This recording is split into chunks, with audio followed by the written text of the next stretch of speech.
everybody. This is William del Pilar, and welcome to the Blindside Blitz. And it is a big night tonight.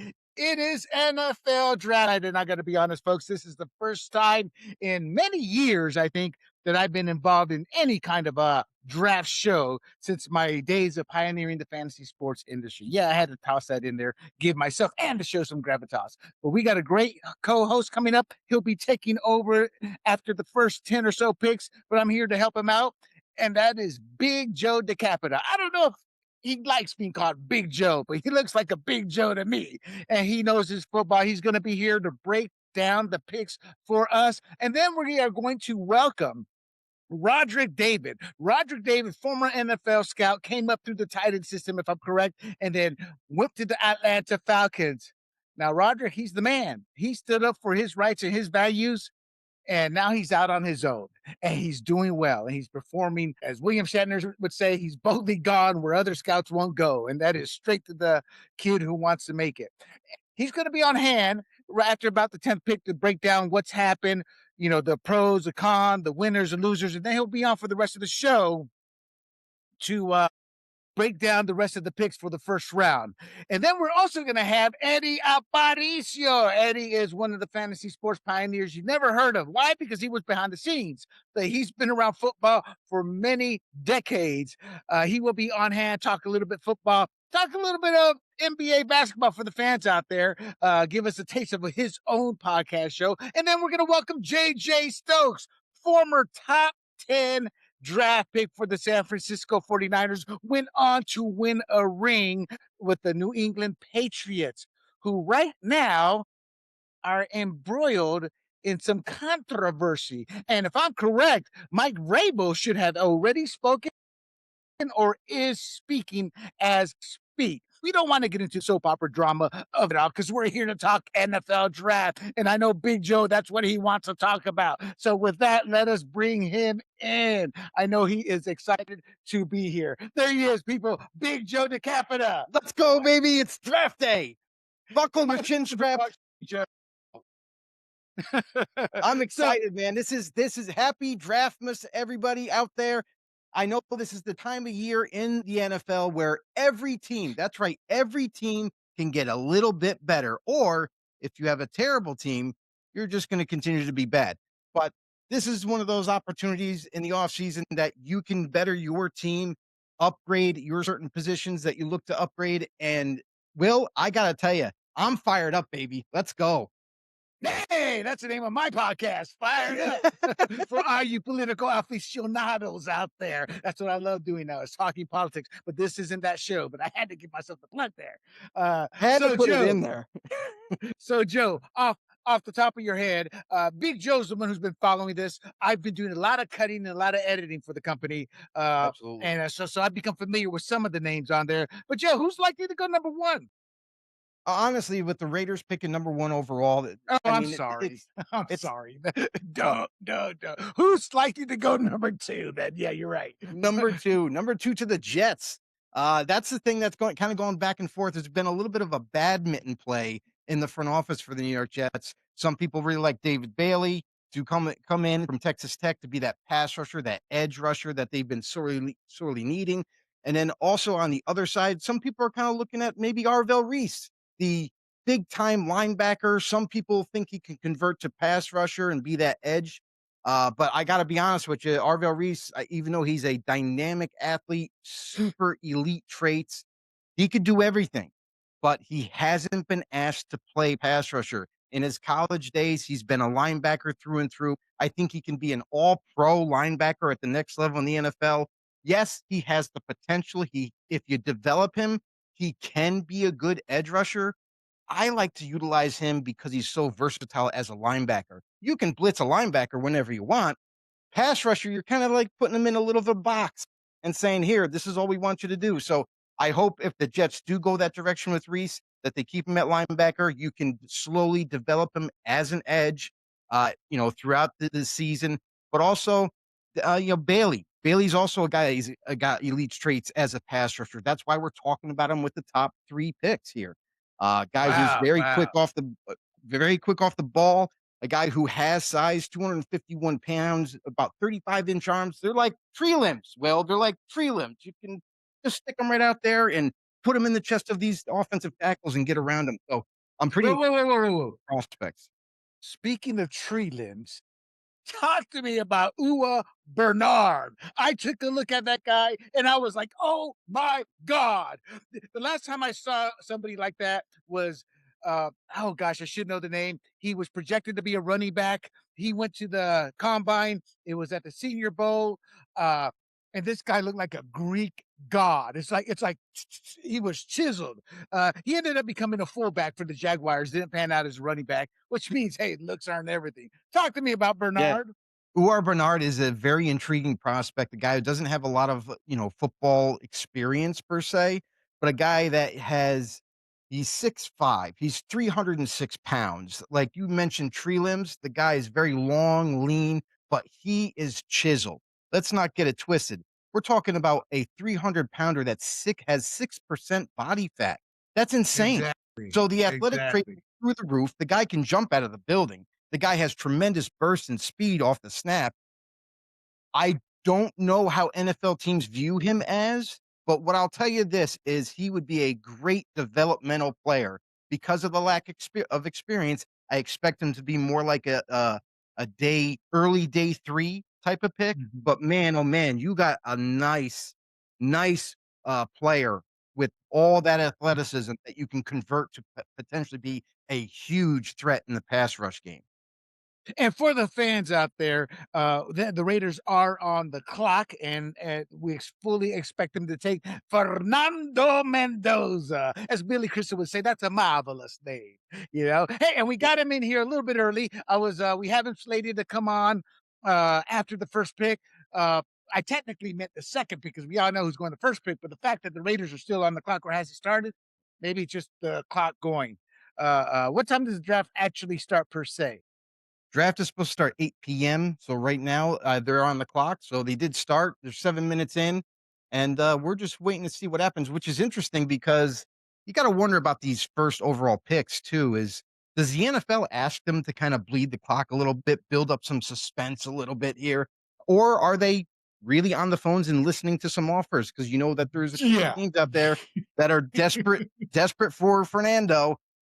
Maybe to at least just listen, but again, you would have to pay a king's ransom in order to get this pick out of the clutches of the Raiders. Well, let's bring a king in. Let us bring in the king of basketball here, Mr. Eddie Aparicio. Oh, look at that. Looks like Eddie doesn't want to come in. A little bashful there.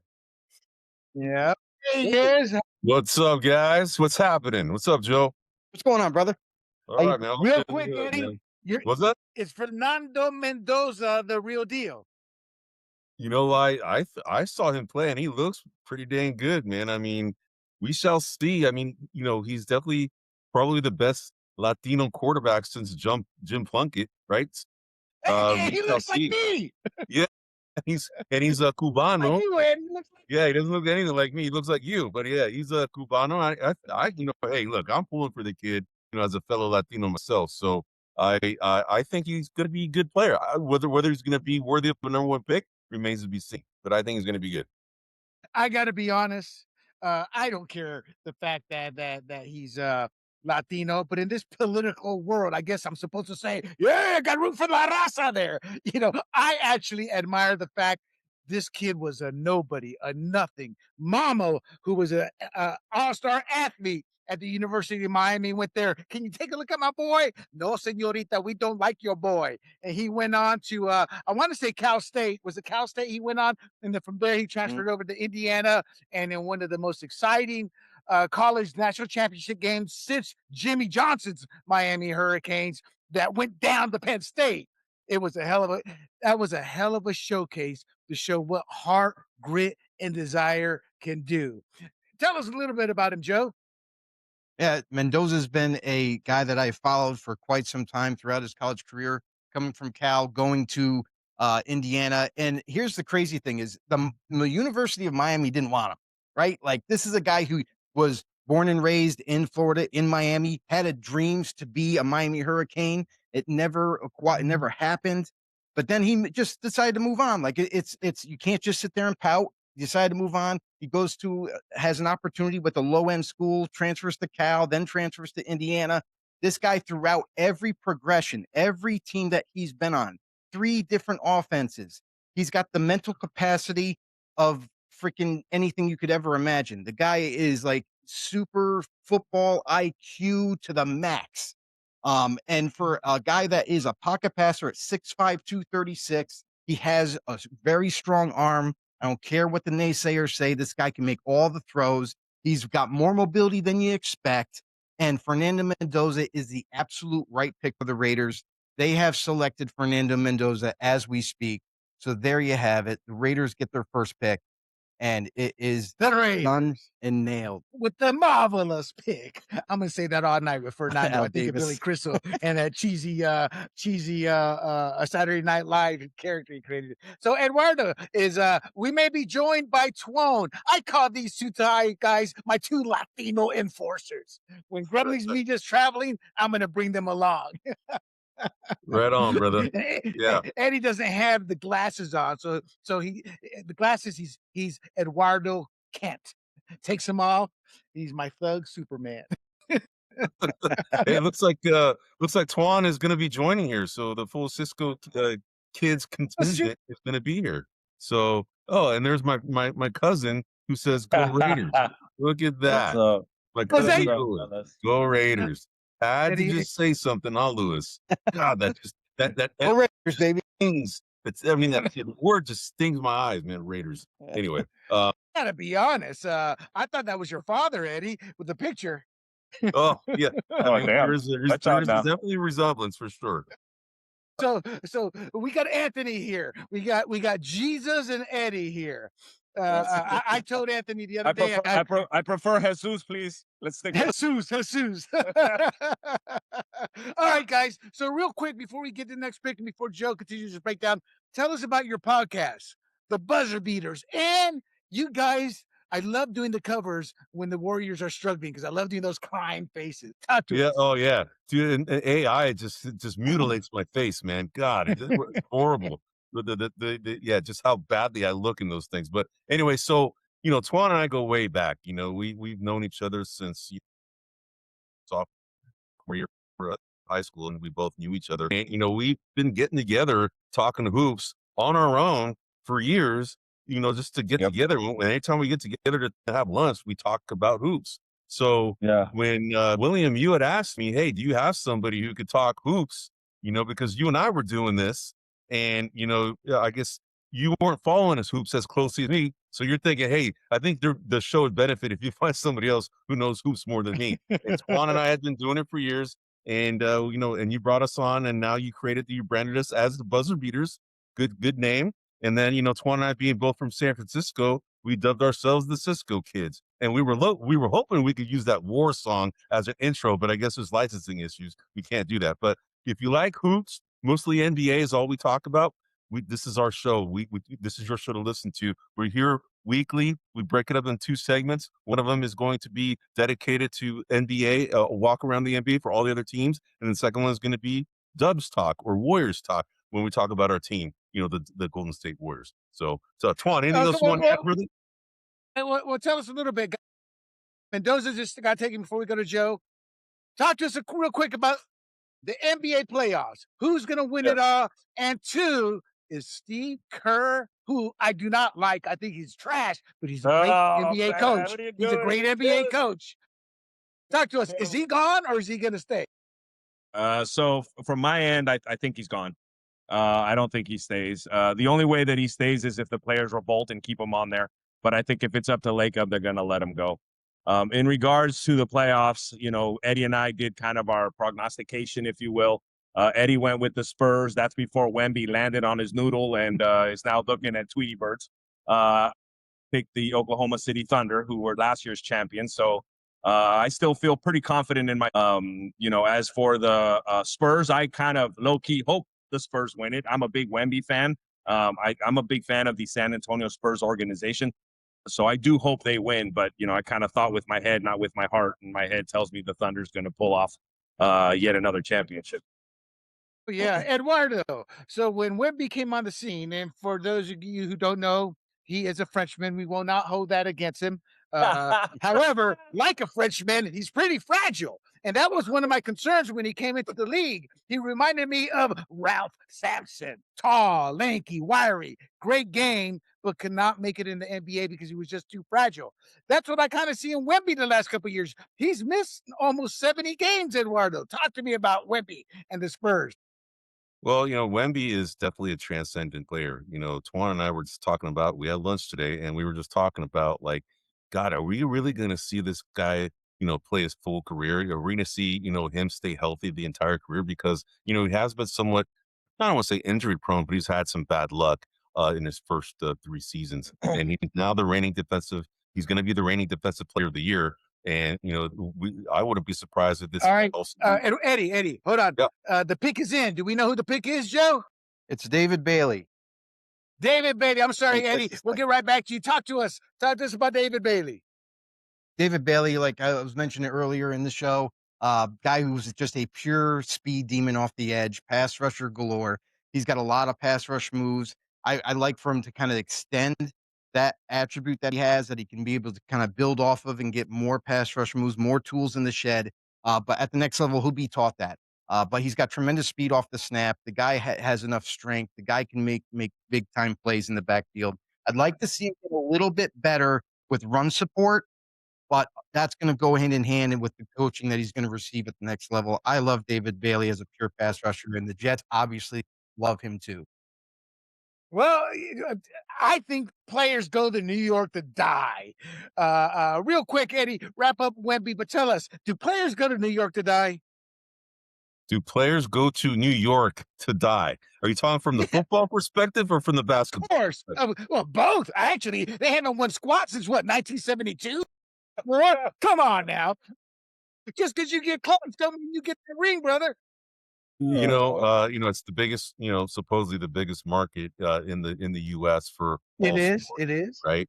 And even though those franchises in New York, haven't won, a Super Bowl in quite some time, they still get a lot of spotlight and a lot of attention because they're in the biggest market. The New York Knicks, they're actually starting to play pretty well recently, and they're now, in the, they're playing a game right now and losing to the Atlanta Hawks. But they're probably the one franchise that shows the most promise to be able to win something sooner than the other franchises. So that would be, yeah.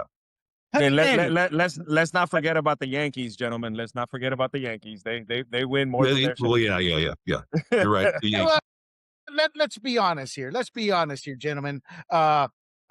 Me, Jesus, and Eduardo, we were walking in our little clothes. Joe, were you even in diapers when Joe Namath won the Super Bowl? No, Yeah. When was that? Was that 19? When was that? What year was that? 99? late 60s. Yeah, it was Yeah, late that was 60s. I don't know 69, I which think it year, was. but it was the late 60s. yeah, I was late 70s when I was born.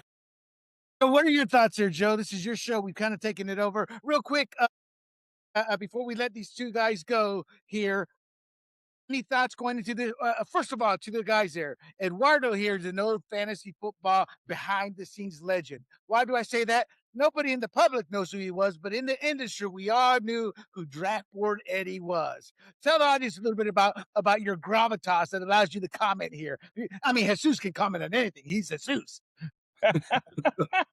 Yeah, so I met William over 20 years ago, and at a fantasy sports trade association that was happening, various locations, sometimes in Vegas, sometimes in Chicago, sometimes elsewhere. And I got to a chance to vibe with William, and I actually was new to it, and I was there to promote my company, commishkit.com. It's a draft board company that my brother-in-law, who still owns the company, is still operating the company, is still doing it since 2001. So that's when I first started kind of talking to different people. I'm a salesperson, as in my profession in Silicon Valley. So, I've been able to kind of drum up some good relationships over the years. And I used that skill set over at the Fantasy Sports Trade Association and got a chance to promote our company as well as Stefania Bell, physical therapist, ESPN.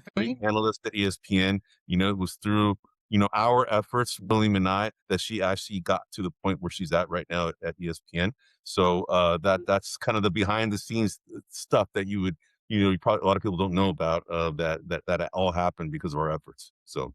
All right, you guys are in the Bay Area. Who do you Yes. hope San Francisco takes? Or have you even thought about that with basketball so heavy? Go ahead, Well, for me, I've been focusing on hoops, so I haven't focused as much on my Niners as I would normally. But I'm a believer in the line, the defensive line, the offensive line. I'm also a believer in taking the best available player. But if all's the same, I think we need an O-line. We need someone to protect Brock Purdy. We need something along those lines. We just paid Trent Williams a whole bucket load of money because basically he's holding us for ransom because we don't have anybody to fill in for him. So in my opinion, let's start building up that O-line. But again, if there's a player out there, a wide receiver or some kind of player that can generate, that's a better player, then I'd say go that route. But for me, build the O-line, build the D-line. That's where you start. That's where football is won, in my opinion. And so we'll see how they do. I agree. And Eddie, I truly believe that the 49ers are going to regret paying Trent Williams that much money, just as they regretted paying all these receivers. Why? Because they can't win the Super Bowl without depth because they're always injured. Yes. So when you got these 2 or 3 big salary hits, which they've always had, especially with the receivers aren't superstars. The quarterback makes them superstars. Ask Justin Jefferson how that worked out for him. So for all, and let's be honest, those boys got lucky. Big Joe, did they get lucky with that? Gave up 3 number 1 picks in the Dolphins or something to get that young kid out of North Dakota State, Trey Lance. I mean, it's not like they got a great track record. They just got a great coach, and I'm not even a fan. Yeah. I wasn't a fan. I wasn't a fan of that move at all. I think they gave up too much, and honestly, pre-draft process, I thought they were going to go with someone different. I honestly thought they were going to go with a different quarterback there. I know that they really liked Mac Jones at the point, and I was just kind of surprised in the fact that they went with what the decision that they made. I'm a little distracted right now because as the clock is ticking down to 1:20, Arizona the pick is in for still the trying to work Cardinals. Yes. things. So we're going to say goodbye to Eduardo and Jesus there. You can check out their podcast at Grumblings Media, our YouTube channel, or Rumble, Grumblings Media. You can check out their podcast, and we look forward to seeing it. I enjoy working with these guys. Any final words there before we let you go there, Jesus? Go Niners, and looking forward to what they do. I would argue with you, the Niners have a great draft record when it's the 4th round and beyond. It's the first 3 rounds. They no argument there. No argument there. Yeah, but a little bit on that front. But yeah, hopefully they have a good draft and love me some football. So I'll be watching. Yep, absolutely. I'm going to say Exactly. the same. Twan, you took the words out of my mouth. Offensive line is who they should go after, but I think they'll probably go defensive line. Whoever the best available between those two is what they're going to go with first. Well, I hope they grab that Indiana receiver. Yeah, knowing their track record, they'll draft a receiver that won't make it beyond next year. Right. All right, guys. All right. See you. Appreciate you guys. All right, see you, man. All right, talk to us there. Big Joe has Jeremiah Love. Talk to us about Jeremiah Love, a running back out of Notre Dame. Wow. Was that expected? That was expected as the draft got closer, especially today. You started to hear, murmurings about how the Cardinals are in love with Jeremiah Love.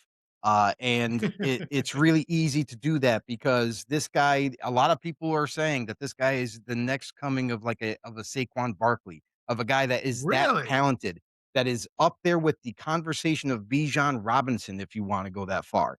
I don't view him as like a Bijan Robinson. I think he's a tad bit lower than him, but all in all, guy is 6 foot, 212. The guy this is insane.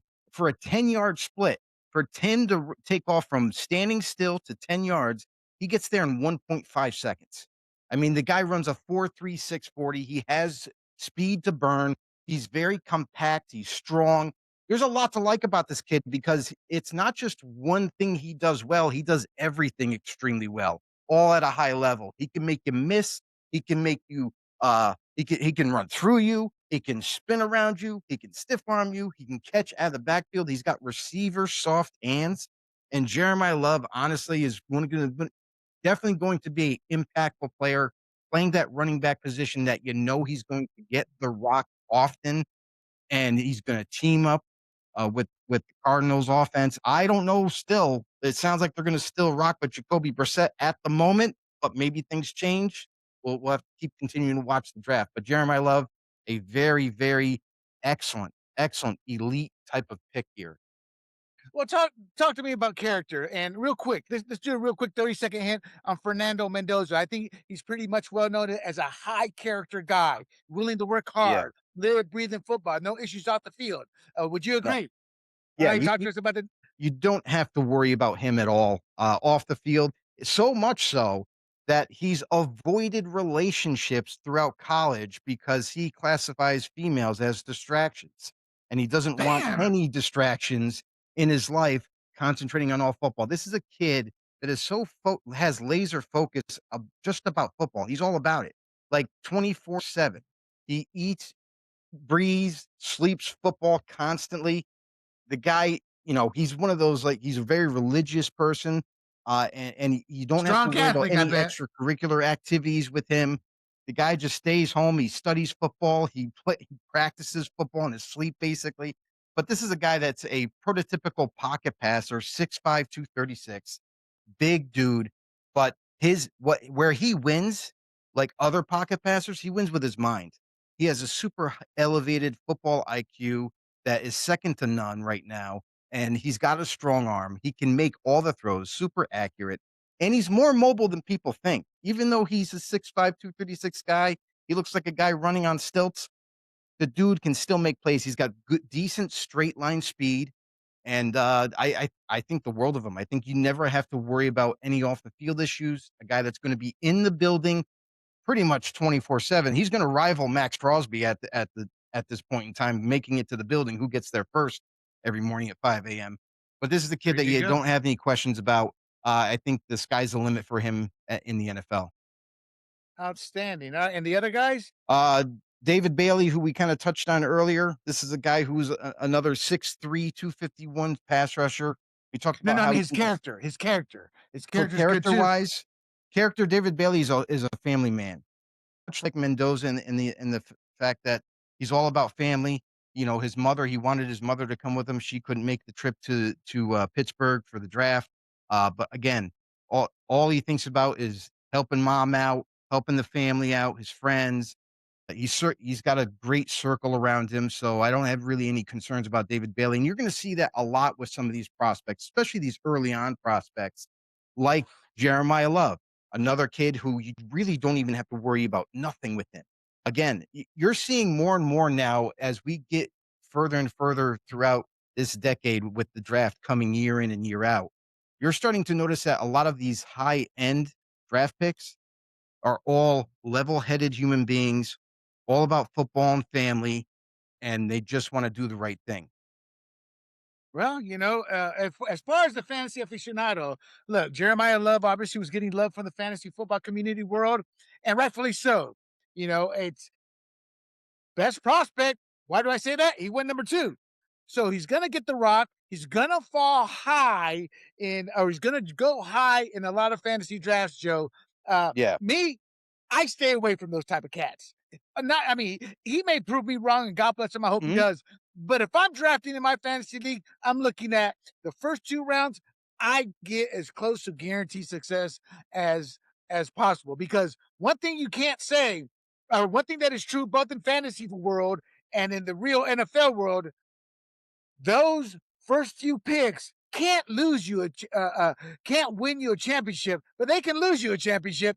Just ask all those picks they gave up for the young QB the Niners did, Trey Lance. That Yeah, really set Trey them Lance. back with the draft picks and building their team. So I look at this kid, Jeremiah Love. Hey, I'm happy for him, but I'm not going to draft him just because I want to play a safe bet. Now, if he falls in the second round, then I'm like, okay, all right, we're talking, but I'm not quite sure how he will fare in early prospects.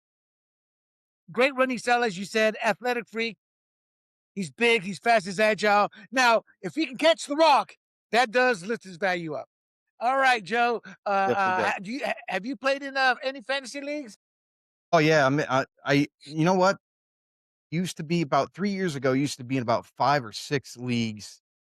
I'm I sorry, thought- Joe. Carnell Tate Yeah. just went off the board with the Titans. Talk to it. Yeah, this is a surprising pick, to be honest, for the Tennessee Titans. I kind of expected them to go defensive, whether it be Sonny Styles or like maybe even an edge rusher like Ruben Bain. But man, they kind of surprised me with this one. I know they want to get some more help for Cam Ward. You know, he's a young quarterback coming into his second year. Carnell Tate, in my opinion, best receiver coming in this draft. I think that there's really hardly any flaws in his game. He's 6'2", 192, guy that has tremendous upside, and he's quick. He's not the fastest receiver. He runs about a 4.5, so kind of average speed for the NFL level. But I'll tell you right now, this guy is built. He's a willing blocker as a receiver. He does everything well. He runs good routes. He makes some of the toughest contested catches I have ever seen from Ohio State. So you know that they produce receiver after receiver. It's almost like wide receiver U there at this point. And oh, by the way, we still have to wait a year to get to Jeremiah Smith, who everybody's waiting for. And Yeah. behind him, shortly, is Chris Henry II. If everybody remembers, Bengals fans out there, Chris Henry used to be a great receiver for the Bengals. His son is going through Ohio State. So they just keep spitting him out year in and year out, and this guy's no exception. Carnell Tate's going to be. Well, Joe, you're a little surprised. You said, who do you think they should have gone with here?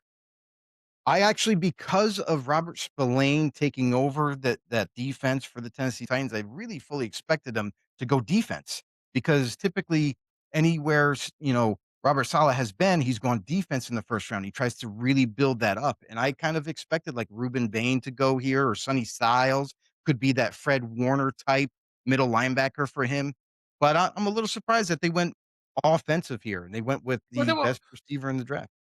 Well, their head coach, Robert Salas, Salas or Salas? He puts it Robert Saleh, defensive mastermind. I mean, we saw what he did with the Niners last year, just coming in for a pit stop. And it is a little bit shocking there, but they're invested in Cam Ward. They've got to build around him. It's tough for them to sit there and see Malik Willis go and then have success somewhere else. Speaks a lot about the organization and their lack of ability. As Rodrik David has said in previous podcasts, in the right organization, players can thrive. That's why I always joke New York Jets is where quarterbacks go to die. Well, Tennessee looks like it's a southern version of it. So let's hope that they can turn that around. Good looking kid. I'm a marketer. So I'm looking at him. Great smile. Good looking kid. High character. I'm a marketer. If I'm his agent, I'm already looking for deals down there in Tennessee for him. There you go. And the Giants have their pick in, and this draft is going pretty quickly because if everybody remembers, the time has been shrunk into 8 minutes. It's no longer 10 minutes, so it's going to go a little faster. Giants get the pick in. It is Arvell Reese. They list him as an edge rusher on the card, but honestly, in my opinion, he's going to be an all-pro linebacker. I'm curious to see how the Giants utilize him at the next level. But this is a guy, yet again, another Ohio State player, and you're going to see quite a few. Over half their defense was all stellar athletes and guys that could play. So I'm really excited about Arvell Reese. I'm very curious to see how they envision him at the next level. But nonetheless, you're looking at a guy who can go sideline to sideline as a linebacker, a guy that can do a lot for you. 6'4", 241, runs a 4.46. The speed is there. Quickness. He's just got tremendous physical ability to do whatever you need him to do, whether it be chasing down a runner or playing in coverage. Now, he does have to get better at coverage. That's a little bit of something that he's not as comfortable with, but you could see him get better with that at the next level with better coaching and him to adapt to the game full time. Because that's the other thing we got to remember is a lot of these college athletes, they're not just football players, they're students. They have to go to school every day. Students in name only. They're sinos. We got rhinos in politics, Republicans in name only. Call them sinos, students in name only. Come on, Joe. That guy was probably cashing checks every other week with each check more than you and I make in a year. Do I still have you? Are you still there, Joe? Yeah. Okay. No comment. No, I was entering it in the timeline. So, Oh god. So overall, what are your thoughts on the draft overall so far? It sounds like Tate's the only unexpected pick you were thinking of. it was the only unexpected pick. I'm surprised Reese went to 5 to the Giants. But then again, I'm sure that they're ecstatic at this point, having a guy of his caliber, being able to utilize him as a Swiss Army knife on that defense. So, uh, very intrigued by what the Giants did because I honestly coming into the round one, there was a lot of speculation that the Giants might take Sonny Styles, who's a middle linebacker for the Ohio That State guy, Buckeyes. according to Rodrik David, who will be on after the 10th pick here, there's like nothing wrong with the kid. I mean, he is like the next Bobby Wagner. Your thoughts? You agree with Rodrik? Yeah, I love Sonny Styles. I can't believe I thought for sure his floor in this draft was gonna be 5 to the Giants. But again, this is why the draft is so unpredictable and why everybody's always wrong. Nobody can get this thing right. So, Well, I do agree with Roderick, the fact with Sonny Styles, like, there's really no flaws in his game.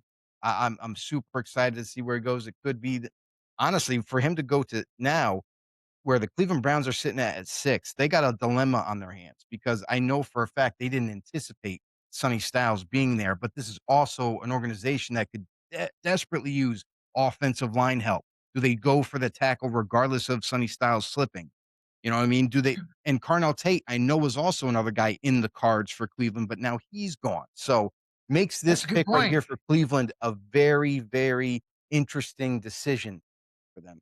I don't care what they say until they get their QB situation taken care of. They're going to be a nightmare of a team because they are the Browns. The history says you will be a nightmare of an Well, organization. haven't you heard, Real, Will? Don't worry, Deshaun Watson's coming back. we forget about Deshaun Watson. If he could ever get back to his pre Right. Texans, real quick, let's go back to the Giants here. Mhm. The Giants, I assume they still have their number 10 pick they got by trading Dexter Lawrence. Dexter Lawrence, I think he's old as Correct. dirt. And he's up for a new contract. So that made no sense. The Bengals were the only team that offered something that high. To me, it seems like the Giants really went to the cleaners here. I mean, they can rebuild real quick. The Giants are the pick is in. We don't know who it is. Who, if you were the GM right now, real quick, 10 seconds, who would you take here in at number 10? The builder. I mean, and let's be clear here. Jimmy McPhee, big Giants fan, number one, is going to be watching. Yeah, I mean, for right now with the Cleveland Browns, I definitely think that what they're going to be looking at is offensive tackle mostly. If I was them, I know that they had a lot of interest in Caden Proctor, coming out of Alabama, and he's a massive dude. But I got to be honest, I think the better tackle at this point at 6 would be Monroe Freeling for them out of Georgia, a guy who has tremendous traits as far as a tall, long, big type of Georgia Bulldog tackle who still needs to refine some technique issues, but I think this guy is going to end up being one of the better tackles in this draft when it's all said and done. I think that's the direction that they should be going. Fair enough. So what about the Giants, though? Oh, snap. Pressure. There is a Uh-oh. trade. There is going to be a trade. The Chiefs are trading up from number 9 to number 6 for the Browns, and this might be for Ruben Bain. It might be for Ruben Bain here. We heard rumors of the Kansas City Chiefs trying to work the phones before the draft even started, trying to find a counterpart where they could trade up with and go and get a edge rusher. I don't think this is a trade up to get a corner. I think they could have stayed at 9 and got themselves the best corner. But I stand corrected. They traded up for, in fact, LSU corner Mansour Delane. Whoa, shut down corner. They decided that they didn't wanna wait, they didn't wanna risk it, and they move up with the Cleveland Browns pick at 6 and take cornerback Mansour Delane. Wow. This No, draft actually, Joe, Betty. let my expertise come in. That is not shocking because they just traded away their top slot corner, didn't they? So, and they have a tradition of building corners from the draft, don't they? But here's the thing is what's shocking is that they traded up for him. I'm not so sure that they had to trade up to get Mansour Delane. I think they were a little concerned maybe people behind them that might be thinking about trading up, and that's why they pulled the trigger to do this. I think they could have stayed there and got Mansour if there was no other potential threat. But maybe this is that type of thing where you saw the Chiefs decide to make a move because they were worried about a team underneath them, leapfrogging them to get their guy. This is a way that they can reassure themselves, lock it down, lock it in. We're moving up. We're going to get our guy, Mansour Delane. Now, am I surprised on the corner? No, I'm not surprised at all. So, But so I am they've taken surprised him, on them Joe? trading up. Huh? They have taken Manford, or that's who you think they're going to take? Mansour Delane, they have taken. Yes. Wow. Okay, I'm Yep. not showing it on my charts Yep. right now. So, the thing is with Mansour Delane, now this is a guy that's general consensus, the number one corner coming off the board here, 6 foot 187. You know, a guy who has tremendous traits, good at run support, great instincts, ball skills through the roof, coverage skills. He can play man, he can play zone, he can do it all for you. He's even good at run support off the edge. I like Delane a lot, and I'm not surprised that he got picked this early. I'm just surprised that the Chiefs traded up to get him. So this is definitely going to be one of those type of drafts I can see already. Wow. Well, that's how it goes sometimes. That's what makes these drafts exciting. I like the kid. We'll see how he does because the problem with the NFL, it's the speed of the game. I mean, those SEC teams, they play one or two tough teams a year, and then they look like God against scrubs.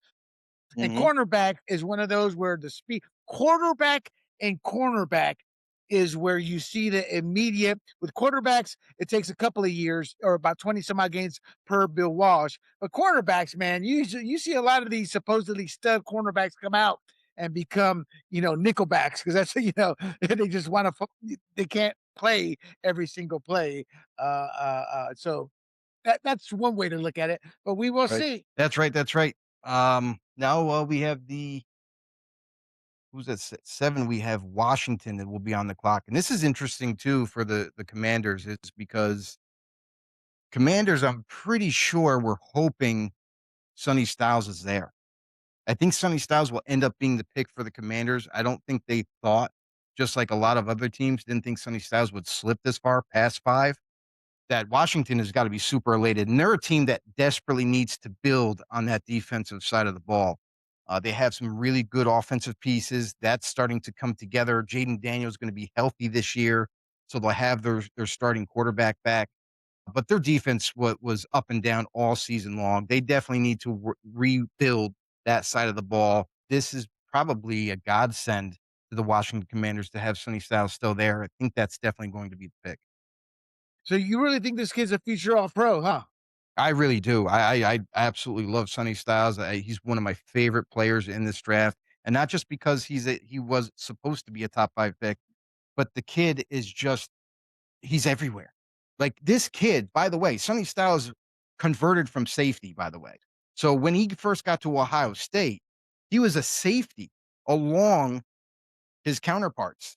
Caleb Downs came transferred from Alabama to be an extra safety. And then when they got Caleb Downs, they decided to move Sonny Styles down to linebacker. And I think no matter where that kid played, he was going to be something special. So just for a second, for Ohio State fans out there, just think for a second. Imagine if big, huge Sonny Styles stayed at safety right next to Caleb Downs. Good luck on the back end.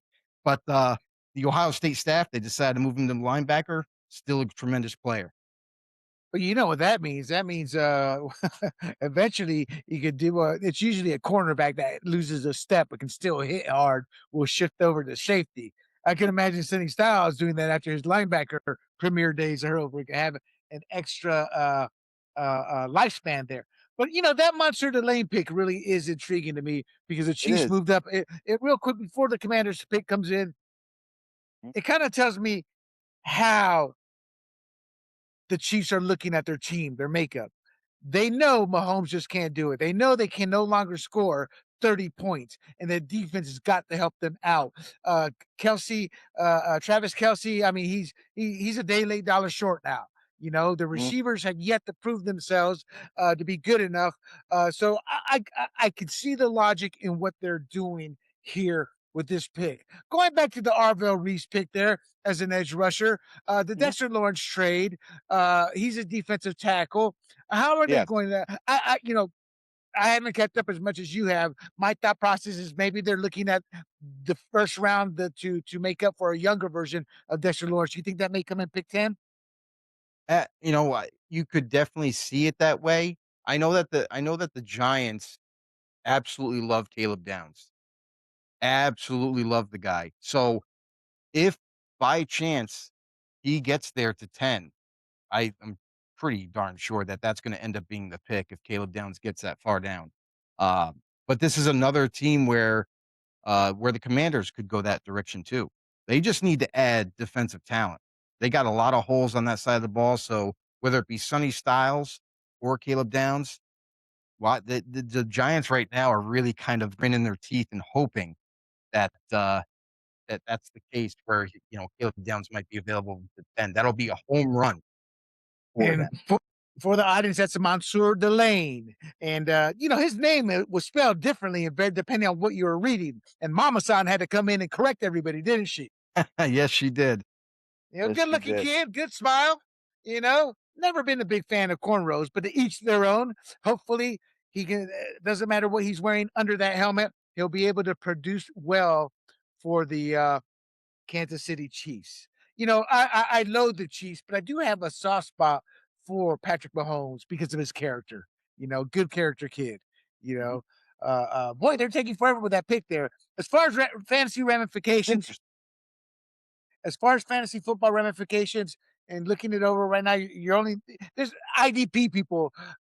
Let me tell you this to the IDP individuals. Well, Carnell Tate, his fantasy outlook, stay away from him. It takes, these kids come in and they hit the ground running because colleges now are more adept with the pro style. Kids are transferring into offenses that are more pro style, but he's got to learn chemistry. He's on a bad team. He's somebody I will take as my third or fourth receiver. And that's because I usually stock up on 7 receivers, 6 or 7 receivers, and look at who's going to pan out. And then I play the matchups. So don't look at him as a savior, for anybody. But outside of that, Jeremiah Love is somebody who will be popular in fantasy drafts. So the pick is in for the Commanders. Any idea yet who it is? Right now, I'm trying to find that out right now. But at the moment, I'm trying to figure out where. Well, this is a make or break year for their head coach too. It's a situation where Dan, what's his name? Oh my goodness. I'm trying to find the Washington pick, but the Saints pick is already in. Like immediately. Well, So it's the Saints are taking Jordan Tyson, wide receiver at Arizona State. I'm still trying to find what Washington's going to take. I'm surprised it got just got the news about Jordan Tyson, but I'm still looking for the Commanders here to pop up. Well, while we're waiting for the Commanders to figure out what they want, let's talk about Jordan Tyson. Jordan Tyson, there you go. Who was seen as one of these premier wide receivers. A lot of people were already donning him the number 1 overall wide receiver in this class as we got closer and closer. But then he had a lot of injury concerns, stemming 3 years in a row with an injury. And last year, it wasn't anything serious. However, he just kept his hamstring. Oh, I'm sorry, Joe. Sonny Styles. Sonny Styles to Washington. There you go. Excellent. You caught, yeah. Yeah. Yep. I could definitely see that coming. But real quick, Jordan Tyson, if it wasn't for the injuries, this kid is super special. Phenomenal body control, a kid that has that tall, long, lean type of body type. He's fast. He runs good routes. He makes all these acrobatic catches. I have a little concern with easy catches, though, sometimes. Sometimes he gets a little lack in focus and tends to drop the easy balls every once in a while. Watch out for that. But Jordan Tyson, a very special receiver, and I'm very kind of surprised on how fast the Saints just pounced on that right after the Washington pick. Now we'll go to Sonny Styles. Sonny Styles, big time player, 6'5", 244. I mean, with that kind of size, you shouldn't be able to run a 4.46. You just shouldn't. The dude is an amazing sideline-to-sideline linebacker, and I do compare him to a Fred Warner. I think this guy has all-pro potential all day long. The guy can make he makes great plays behind the line of scrimmage, stuffing the run, rushing the passer when asked to, pretty decent at blitzing, and a guy that is just cerebral as a linebacker. This guy is going to be tremendous.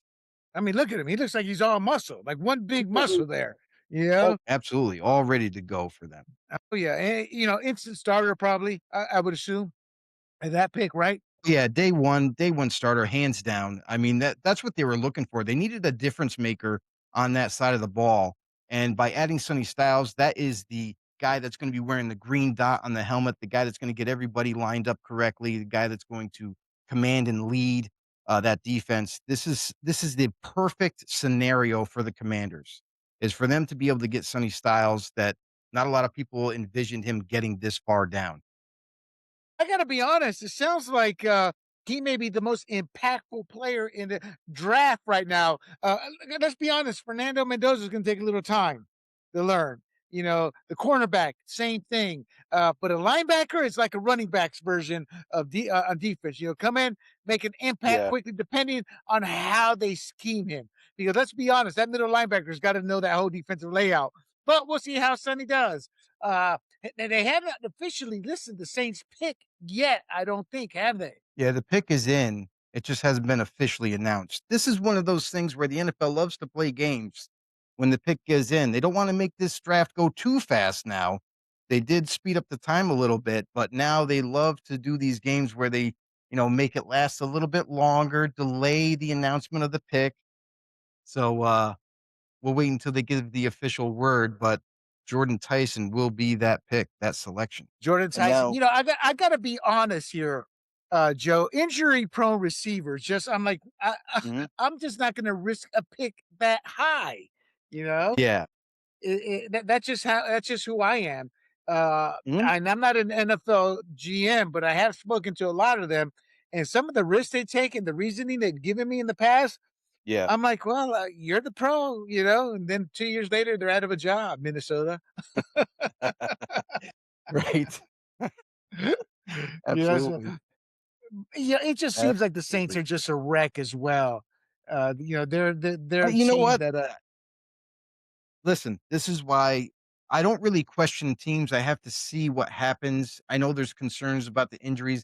I personally am with you, Will. I would not take them this early. In fact, like if you wanted to, the Saints could have traded back, honestly, I feel like, and maybe taking Jordan Tyson, maybe picking up an extra pick or two. But this is something where there was reports that did state that Jordan Tyson, we would be surprised in this draft how high up he goes despite the injury history. So, not a fan of it, but the Saints obviously have confidence in selecting him that high, and is Tyson from the University of Colorado, correct? Ty Simpson is Alabama. Okay, Simpson. I'm thinking of Jordan Tyson here, out of Colorado. Gotcha, So we gotcha. mentioned that the Browns with this trade, they switched spots with the Chiefs. Now the Browns picking at 9.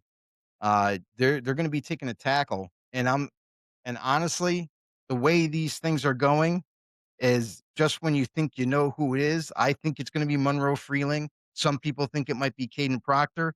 Nope, we're both wrong because it's Utah offensive tackle Spencer Fano. This is a offensive lineman that is extremely versatile. He can play all 5 positions across the offensive line. One of the most athletic offensive linemen in this draft, and his versatility is key because if they're gonna give him an opportunity to play tackle, but he does tend to have shorter arms than what you would like at the tackle position. I think at the next level, they're gonna give him a shot at that because of his athleticism, because of how quick and agile that he is and can move.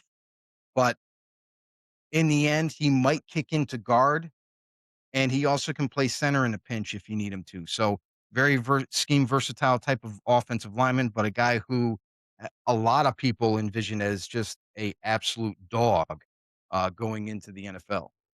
So you like the pick?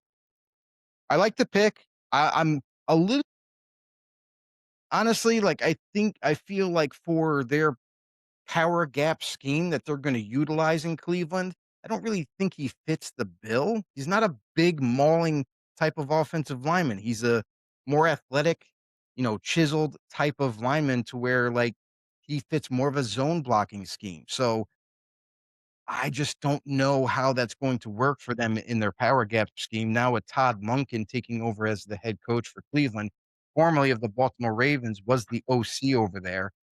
So he likes these big type of linemen. I'm kind of surprised a little bit that they did draft Spano given his athletic build.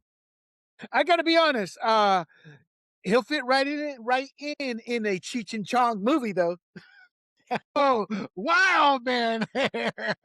Look at those luscious I'm locks. just kidding, people. I'm just kidding. Looks like my dealer. Nice. Oh, I'm bad, people, and I don't care. Deal with it. I deal with it. Joe, so it's funny because, we're so politically correct. That's why I'm like, deal with it. Mhm. For people, I'm double trouble. I just found out my mother is 100%, not 50, not 80, not 90, 100% indigenous. She is Panamanian Indian, 100. So eat that, people. Nice. I like it. Oh, man. So, okay, overall, real quick here before the pick comes in. Surprises here. I like the Fernando Mendoza pick. I like the David Bailey pick. And the Jeremiah Love pick, I'm like, not because he doesn't have the talent. It's like running backs just have a history of it, it's to take him that high. You haven't seen that happen a lot over the last few years. Cardinal Tate, I'm not a big super fan out of those two picks there, only because I'm with Jesus there. I love these offensive line, defensive line picks. Arvo Reese, I like. Mansour Delane, I'm happy for the kid. I kind of like. I'm not even a Chiefs fan. I hate the Chiefs. I mean, I root for them to lose, but I admire what they built over there, and I see what they're doing, and I'm like, okay, I may not have gone that route, but I get what you're doing. The pick I do love is Sonny Styles. I love that Yeah. kid for some reason. Man. I Yeah. love the kid who comes in and can make an impact, and he's all business. So out of these picks so far there, Big Joe de Capita, anybody strike you as, okay, I'm not too keen on their character. I'm a big character guy when you're drafting in the first round. You better live, eat, and breathe NFL football, or I don't want you in my first round. So far, where does that logic stack up? Honestly, again, like I said earlier in the show, that a lot of these high-end draft picks now are all character approved, so to speak. Like all these guys are all about football. They're great football players. I don't really have any concerns so far with the players that have been selected. All really good kids, family oriented, and there's really no concerns off the field. The Crime. Giants have selected their pick, Big Joe. Looks like the Giants are going with who? From Miami, kid out of Miami. Oh, Giants are going to go with Francis Marioga, the offensive tackle for the Miami Hurricanes. That is big. That's a lot of people had Francis Marioga going to the Giants at 5. So to get him at 10, that's a steal for them. This is a huge value pick for them. A guy who is built honestly like a brick house. The dude is just a monster. Now, I have some concerns with Francis.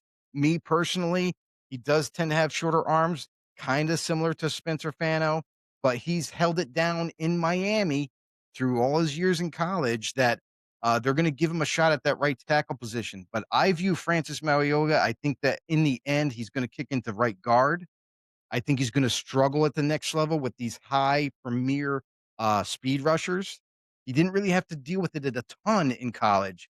So I wonder how he's going to be able to move quickly given his immense size.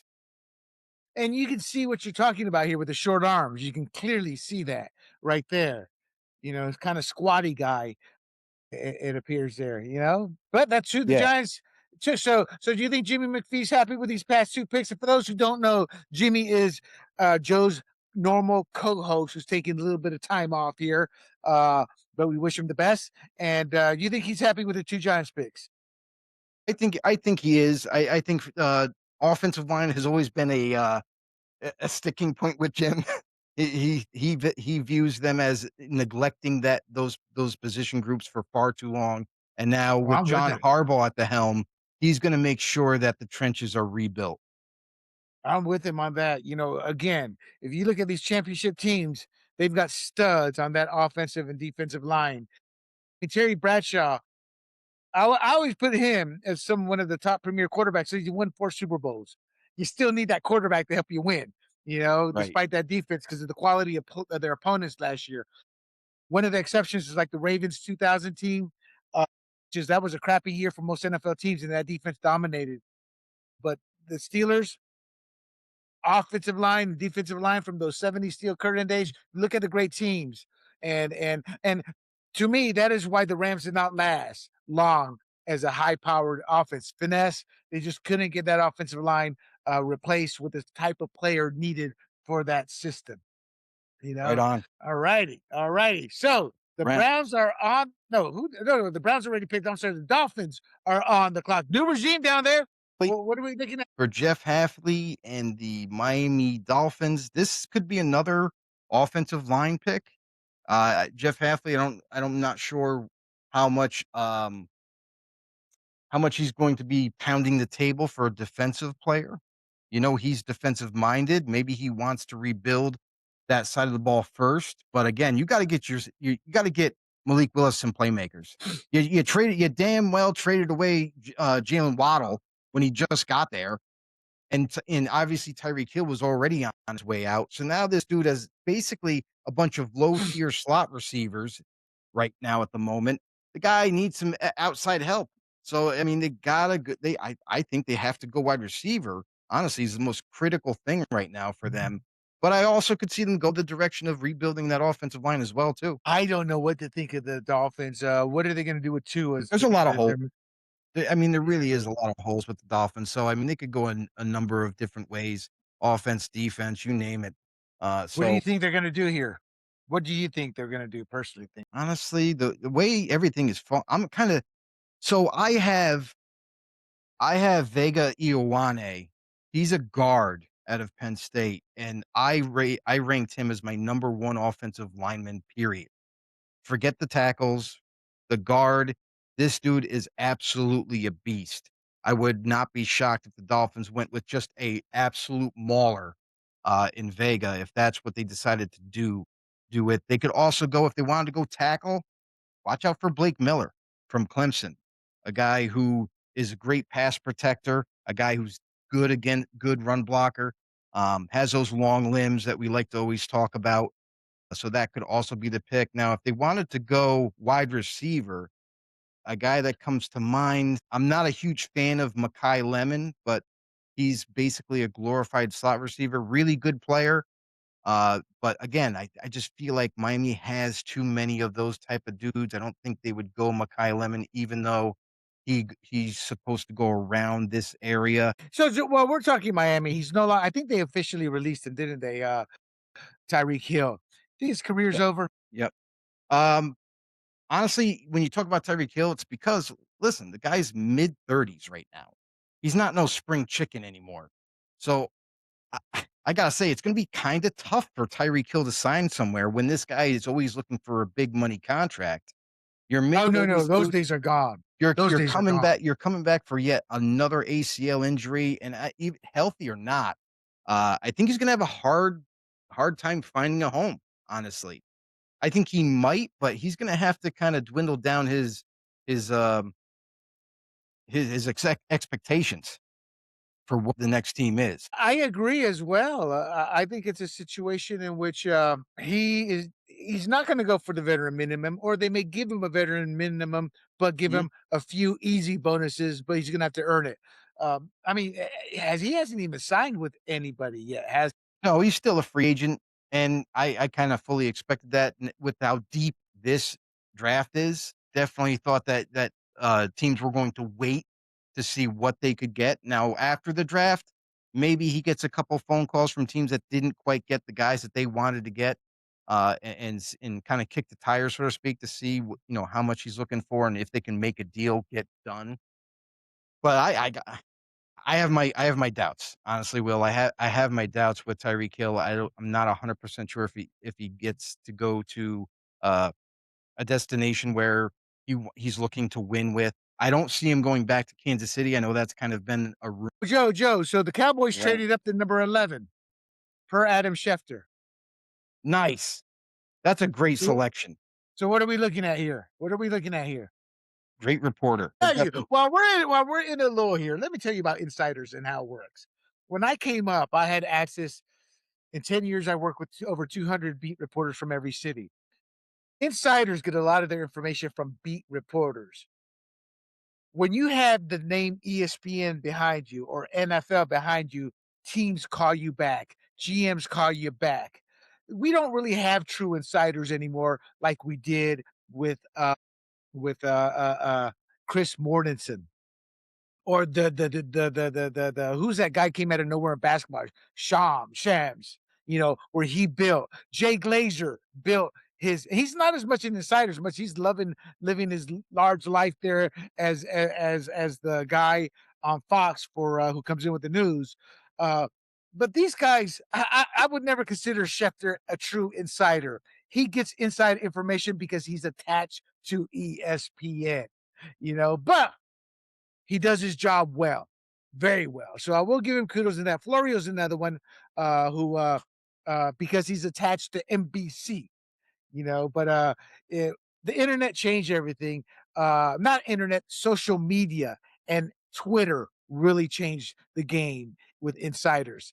But I give all these guys credit because you got to still work hard to get this news. Mhm.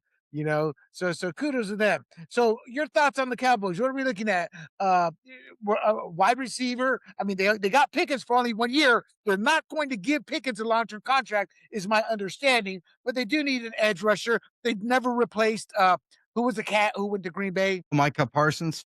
Micah Parsons, They traded him away. cornerback. They needed help on corner. I mean, that whole offense, defensive line was trash. They do need some help on offensive line, but you look at the numbers, and Dak was still slinging the rock. Your thoughts? Who did they go with here? The pick is honestly, I think they traded up for a reason, and that's going to be Caleb Downs at safety. With the Giants not taking him at 10, the Cowboys couldn't believe what just transpired. They made a move to go up. They swapped picks with the Dolphins, move up, and get a tremendous safety in Caleb Downs, the number one safety in this class. A lot of people anticipate this guy being a difference maker So that's who on the you back think. end of your secondary. So real quick, the Cowboys get the number 11, and they gave up the number 12, number 177, number 180. And that's how it works in the NFL. I see nothing wrong with that. But to move up one slot, yeah, that kind of seems a little odd. I mean, why move up one slot? Were they concerned the Dolphins were going to take that pick? No, the Dolphins, if they were going to take the pick, they wouldn't have traded. But I think for the Cowboys, No, I meant the player that they wanted, the Cowboys wanted. yeah, they wouldn't. The Dolphins wouldn't trade with the Cowboys, is what I'm saying. If the Dolphins were going to take Caleb Downs, but the Dolphins willing to move back one tells you a lot about maybe some things that the Cowboys were hearing. Other teams possibly going that could be the target destination that they were going to trade up to get Downs if he got to 11. And that's usually the reason why they make these moves where I know it's just a insignificant move from an outsider's perspective looking in, just say, oh, well, why the hell would you move up? Just swap picks right there and just move up one pick. Usually that's the case. Usually they started to hear some rumors or they got some intel that other teams were very intrigued on Caleb Downs, were going to trade to that pick to get him. So they pulled the trigger and got him. A quick reaction. Clay Travis, he is the founder of Outkick.com, one of the bigger sports sites that's also involved with politics. I think when you think of Clay Travis, you think of Jason Whitlock and those types. That's the type of sports guy. Quote, Carnell Tate at 4 is absurdly bad. I hate the tightest drafts every year. Trade back. He's not even a top wide receiver at Ohio State. And I don't even think he's the best receiver in the draft. My question to you, respond. First, you agree with him. He wasn't even the top receiver on his team because everybody's waiting on the guy who's a year back, right? And Correct. But what do you think of the claim he's absurdly bad at number 4? I think that's absolutely preposterous. That is ridiculous. I don't know what he's watching, but apparently never watched any Ohio State games. That's for sure.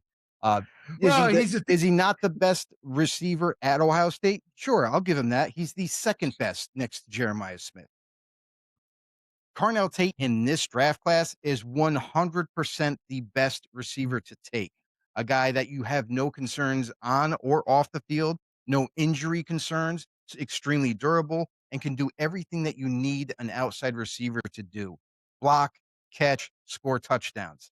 I think that's just an absolutely asinine take. I love it. You got your opinion there. Again, my take isn't that he's absurdly bad. I'm like a wide receiver that high. It's there's You got to certain be positions, special. When it comes you to think taking he's special. receiver, yeah, when it comes to taking a receiver in the top 10, you have to be special.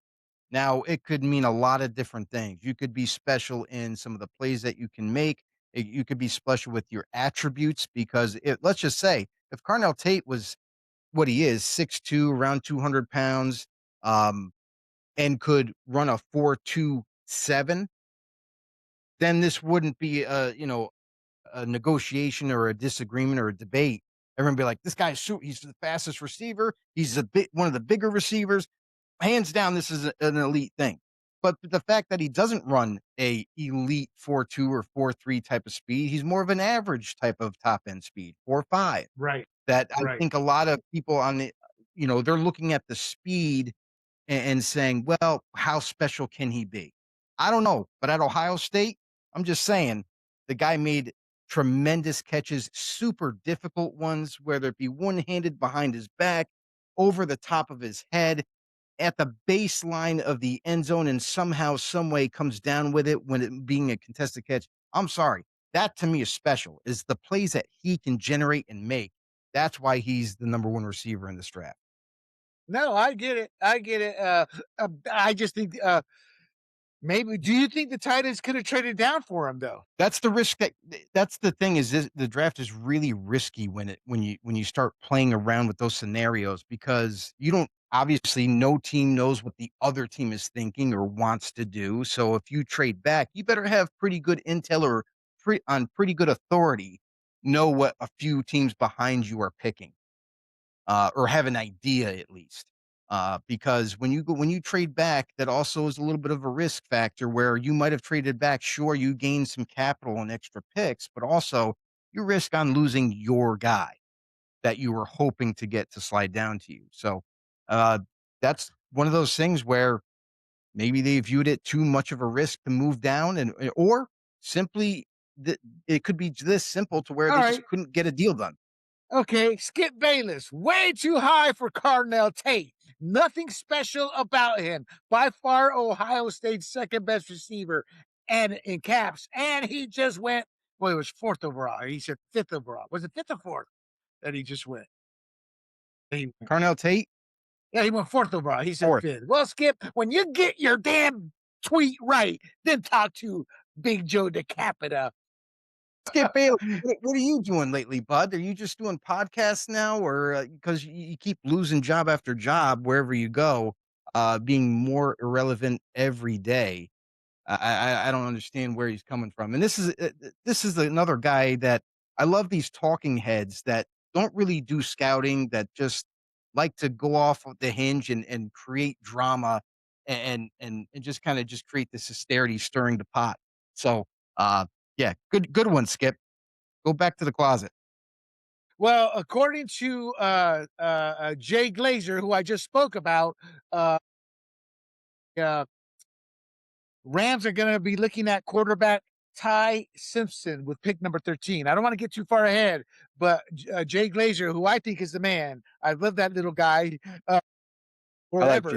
If we came up together, actually, Jay and I, Oh, we you go to did? the combine. Oh yeah, I knew Jay Glazer very well at one point. There was an internet tiff. Somebody accused us of something. Jay Glazer came to our defense. Said, "No, I've known these guys forever. They don't do that. That's nonsense." You know. Nice. and it was against one of his supposed good friends. But yeah, he's saying that Alabama QB Ty Simpson will pick number 13 per at Jay Glazer. So we will find out here shortly. So they land Caleb Downs, and they still hold the number 20 pick. According to Ari Mirov, they're going to select Caleb Downs, right? That's right. That's right. All and now right. we got the Dolphins pick is in. It is the big mauling tackle from Alabama, Caden Proctor. Go, Caden Proctor. Yeah. Inconsistent, though, isn't he? I will say this. I have never been a fan of Alabama offensive linemen, and there's a reason for that. The Alabama recruiting department always goes for these gigantic human beings of offensive linemen and try to do their best to convert them into powerhouse offensive linemen. The problem is that they are not light on their feet. They basically have elephant feet with very heavy-footed type of guys. They're not quick on their feet. They can't laterally move fast enough, especially against speed rushers.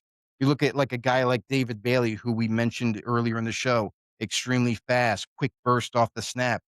That's the type of guys that Caden Proctor is going to have to deal with at the next level. Look at Evan Neal, who was a Giants high-end pick in the first round, another Alabama offensive lineman.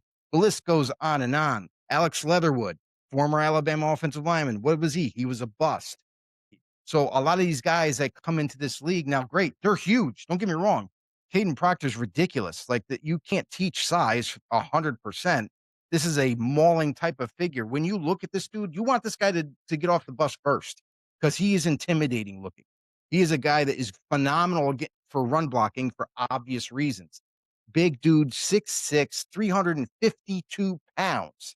This is a guy that by no means are you going to walk up to him and think that you're going to run through him. However, if you're fast enough, you could get the edge on him.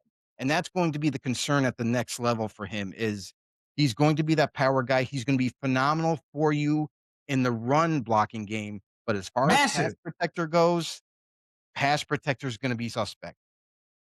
Massive guy, isn't he? Massive. I mean, look at him compared to the ref right there. You see that, Joe? Oh, my goodness. That's a jolly black giant there, you know? Oh, my goodness, it's a big man. Pounds, every bit. And honestly, at Alabama, he wasn't 350. He was more close to 380. So he trimmed down for the combine. He trimmed down to get in a little bit better shape for the process of the draft. And here he goes. He lands right here for the Dolphins. Okay, real quick again, Caleb Downs. Talk to since to keep this going in order. Caden Proctor just went. You predicted Caleb Downs to go to the the Cowboys, but then they actually took him. So that aligns with your thought process of what the Cowboys are trying to build. Mm-hmm. Yeah, absolutely. I mean, I think this is something where it's a player that went down lower than anybody expected for one, and two, this is a guy that is a blue chip player. There's not too many blue chip type of elite traded prospects in this draft. So when you can get one lower in the rounds here, that's a win. It's 100% a win. So I really do love the fact that they jumped on the opportunity and were able to nab it. All right, let's bring the B team in. Let's bring the B team in here. Right. Obviously. I'm just kidding. How you doing, Rodrik?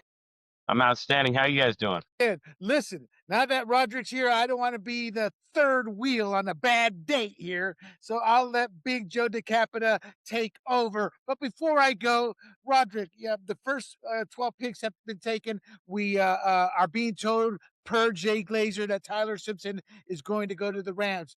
First 10 picks, anything strikes out at you?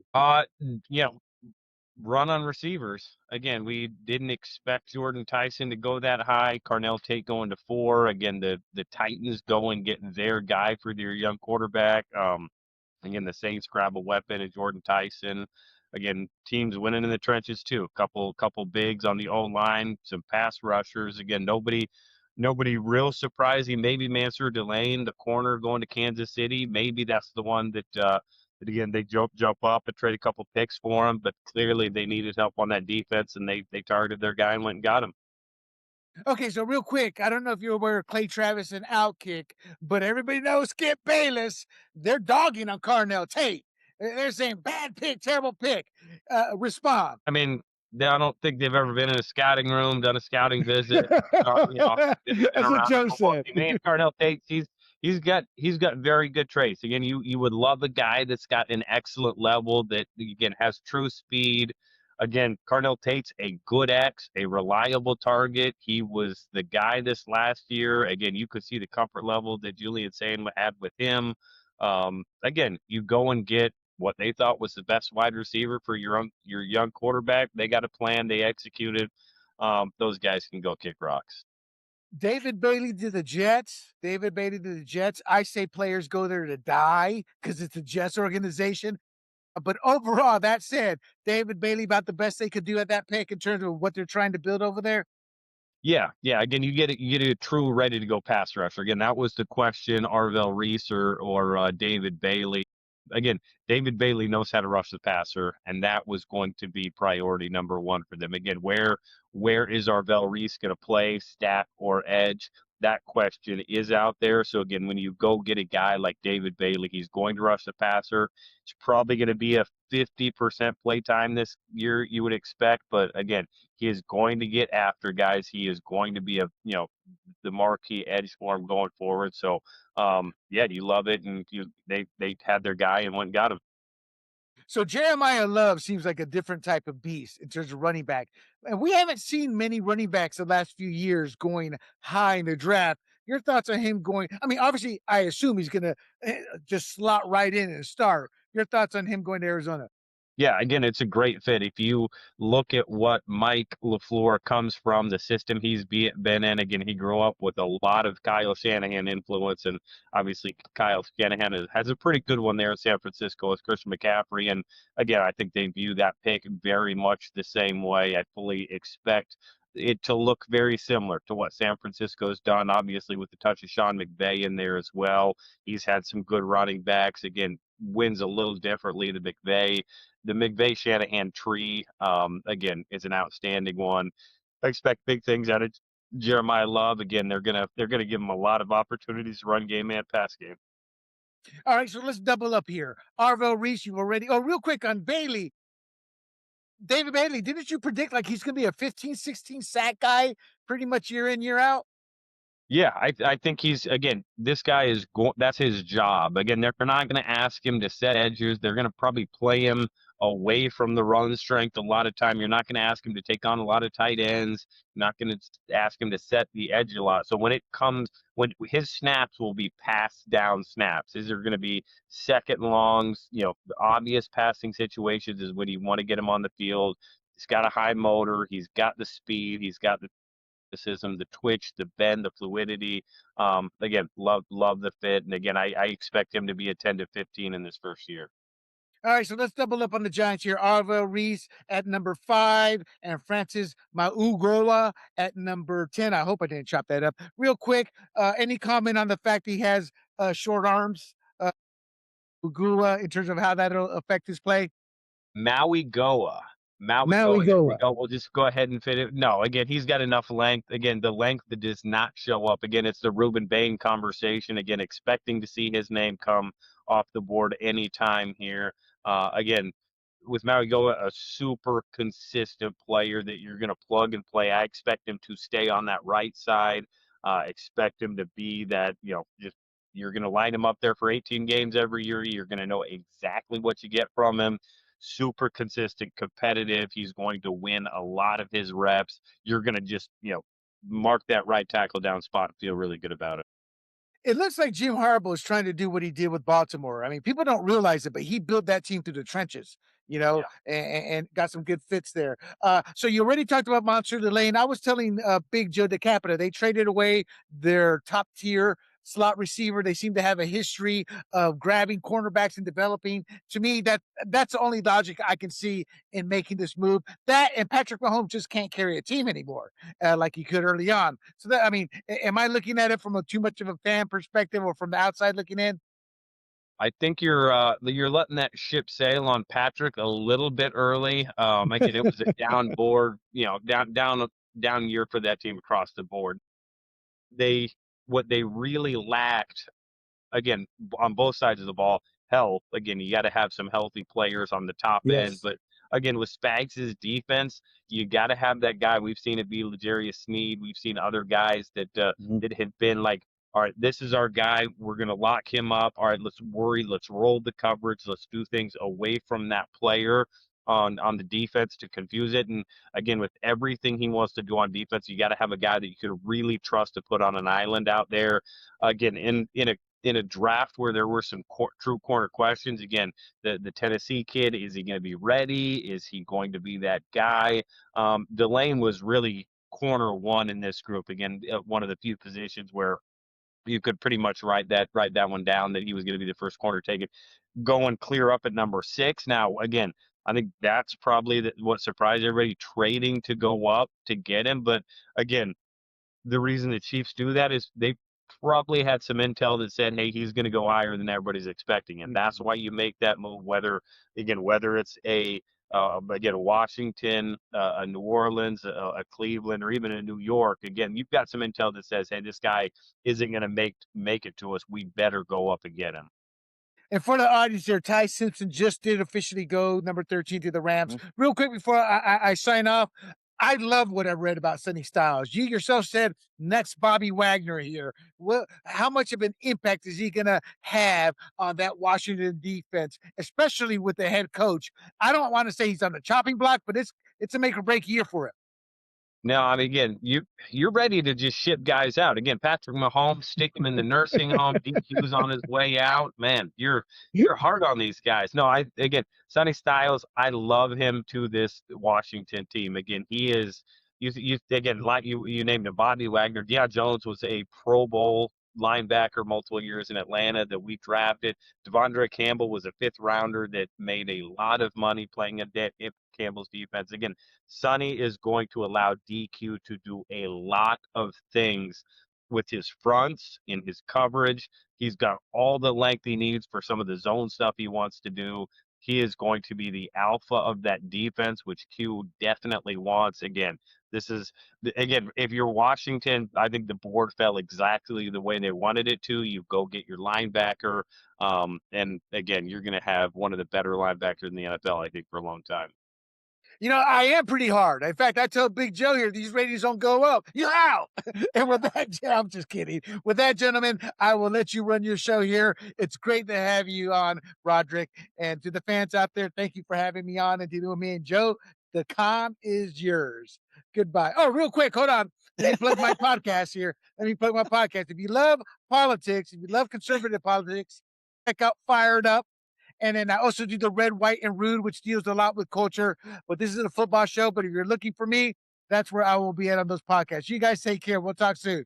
Thanks, Will. Have a good one. All right, Rod. Man, we got to talk about it. What juice there? What's going on with the Ruben Bain thing here? Ruben Bain still hanging around, still sliding down. Now, with Ruben Bain, before we get to him right now, I want to just touch real quick. Ty Simpson going to the Rams.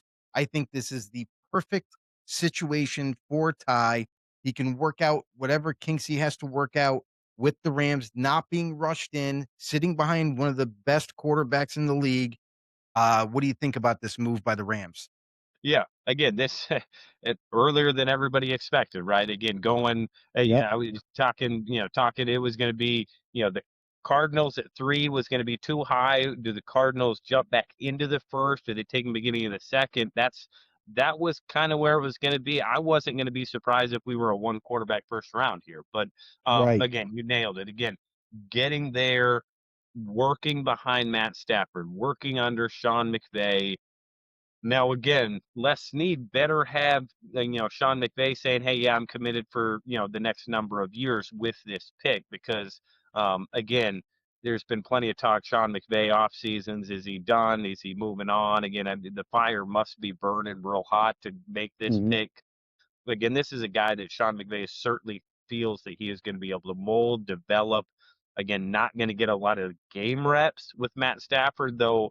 Again, if you're putting up a lot of points, maybe get some second half time. Again, I think we'll see some Ty Simpson at some point this year. But again, the opportunity to go there, work in that offense, sit where he's going to behind Stafford, learn under Sean McVay and the coaching staff they have there. Again, it's an outstanding fit. Yeah, I mean, this is awesome. And it's funny, now we get to where the Ravens, oh my God, they must have hit the lottery on this by getting Vega Ioane for the Baltimore Ravens, selecting him at 14th overall. Wow. I gotta say he's one of my favorite offensive linemen, whether it be guard or tackle. I kind of had him as my number one overall lineman. I didn't see too many flaws in his game. What do you make of the Ravens? Is this just kind of them just capitalizing on yet another stellar draft in the beginning of it? Yeah, again, the Ravens are always going to make good picks. The only this is again on Ione. This is to me what I saw was a gap Okay. scheme guard. I think that's Okay. where he's going to be. The surprise for me here is I had heard some rumblings that the Ravens, who have traditionally been one of the more gap heavy teams, were going to Mhm. get a little bit more zone into their Oh, offense, which surprised me when I heard it, and then I turn yeah. around and see this pick, and I'm like, okay, I guess that's not where it's headed. Because again, gap scheme, big man, this guy can get downhill, this guy can move people. Again, that's been Oh, yeah. something that it's kind of been a calling card of their offense is, hey, we're going to have bigger guys, we're going to play in the trenches, bully ball, physical. Obviously, you got Derrick Henry running behind him. Man, you Mhm. feel really good about running behind either of your guards now. Again, eating up those Ooh. ugly yards. Very good. Again, one of these players where, again, not always going to be sexy, but it's going to be super consistent. It's going to be super gritty, tough, physical, and that's again that really fits the Ravens. I don't think the Ravens are changing, even though the guy in charge at head coach is a new one. Yeah, exactly. And then we get to the Buccaneers, Tampa Bay Buccaneers. Um, I gotta say, this is what we just mentioned his name, and then all of a sudden, here he goes to yet again another situation where I think Tampa Bay was praying that this would happen, but sure enough, it did. Tampa Bay gets their edge rusher and Ruben Bain Jr. going to Tampa. Yeah, again, it's good teams. Good teams will sit and be patient and Mhm. let guys again the way the first round is going to fall. Again, I am sure Jason Light and crew, Todd Bowles down there is that, hey, is this realistic? Yeah, it's realistic. Unlikely? I don't know. Again, the fact that Bano goes where he does, the fact that Caden Proctor goes top 15, the fact that Yeah. Aoni goes top 15, the fact that Simpson, Delane, like all these guys that were mocked right around 15, that again, everybody, again, the consensus on these guys, the public consensus was that again there were going to be a bunch of these guys that, hey, could go between 10 and 20 and not going to surprise you. The fact that Bain falls to 15, you're going to get a good player there. And again, perhaps it's the exact guy they were hoping. Yeah. They get obviously comfortable with everything off the field that Ruben Bain has done. Um, very comfortable with the arm length. Again, the production you put on the film. I think they're that draft room has to be ecstatic right now. They gotta be. I mean, Ruben Bain, and honestly, initially, I had concerns with the arm length and everything, but then when you really start to watch him play, and it doesn't matter what the arm length of the tackle he went up against, he just finds ways to get home. He has tremendous power, and I love the fact that he utilizes their levers against them. He Yeah. throws them off, displaces them, and ends up running right around them or through them even. But I like Ruben Bain a lot, and Tampa Bay, man, I can't believe he went all the way down to 15, but this is why we watch the draft, because you never know what's gonna happen. Now we're coming up on the Jets with the 16th pick here. The New York Jets, they go David Bailey with the second overall pick. What do you view the Jets, how they're gonna attack with the 16th pick here? What do you think they're gonna go with? Yeah, this is an interesting one because I think there was a scenario where you're thinking again either Jordan Tyson, Carnell Tate, even again you're Yep. sitting there hoping one of those guys could be in this group. Again, if you start talking about pairing guys with Garrett Wilson there, again you need some offensive firepower. Who your quarterback is. again, that's perhaps they're playing for next year. I'm going to see how it all plays out. But you go get a big X. You go get a Denzel Boston type to again kind of pair, and you start talking about fitting that wide receiver room. You don't necessarily want a bunch of Garrett Wilsons because they have different skill sets. Is it Denzel Boston the right guy here? Do you perhaps look at Kenyon Sadiq? Get another big time tight end here. Again, there's a number. Unfortunately, when you're not a great team, there's a number of ways you could go and be right, and that's they're certainly in a situation here. Again, that is the corner from Tennessee, Jamon McCoy. Is he in play? Again, nobody. They pull the card on anybody here. I'm not going to be surprised. But again, I start thinking about that wide receiver room, and want to upgrade that. Adding an offensive weapon would be key at this point. Like you mentioned, they got Garrett Wilson, but man, they really need to continue to build on that side of the ball with weapons. And honestly, you hit the nail on the head, my friend.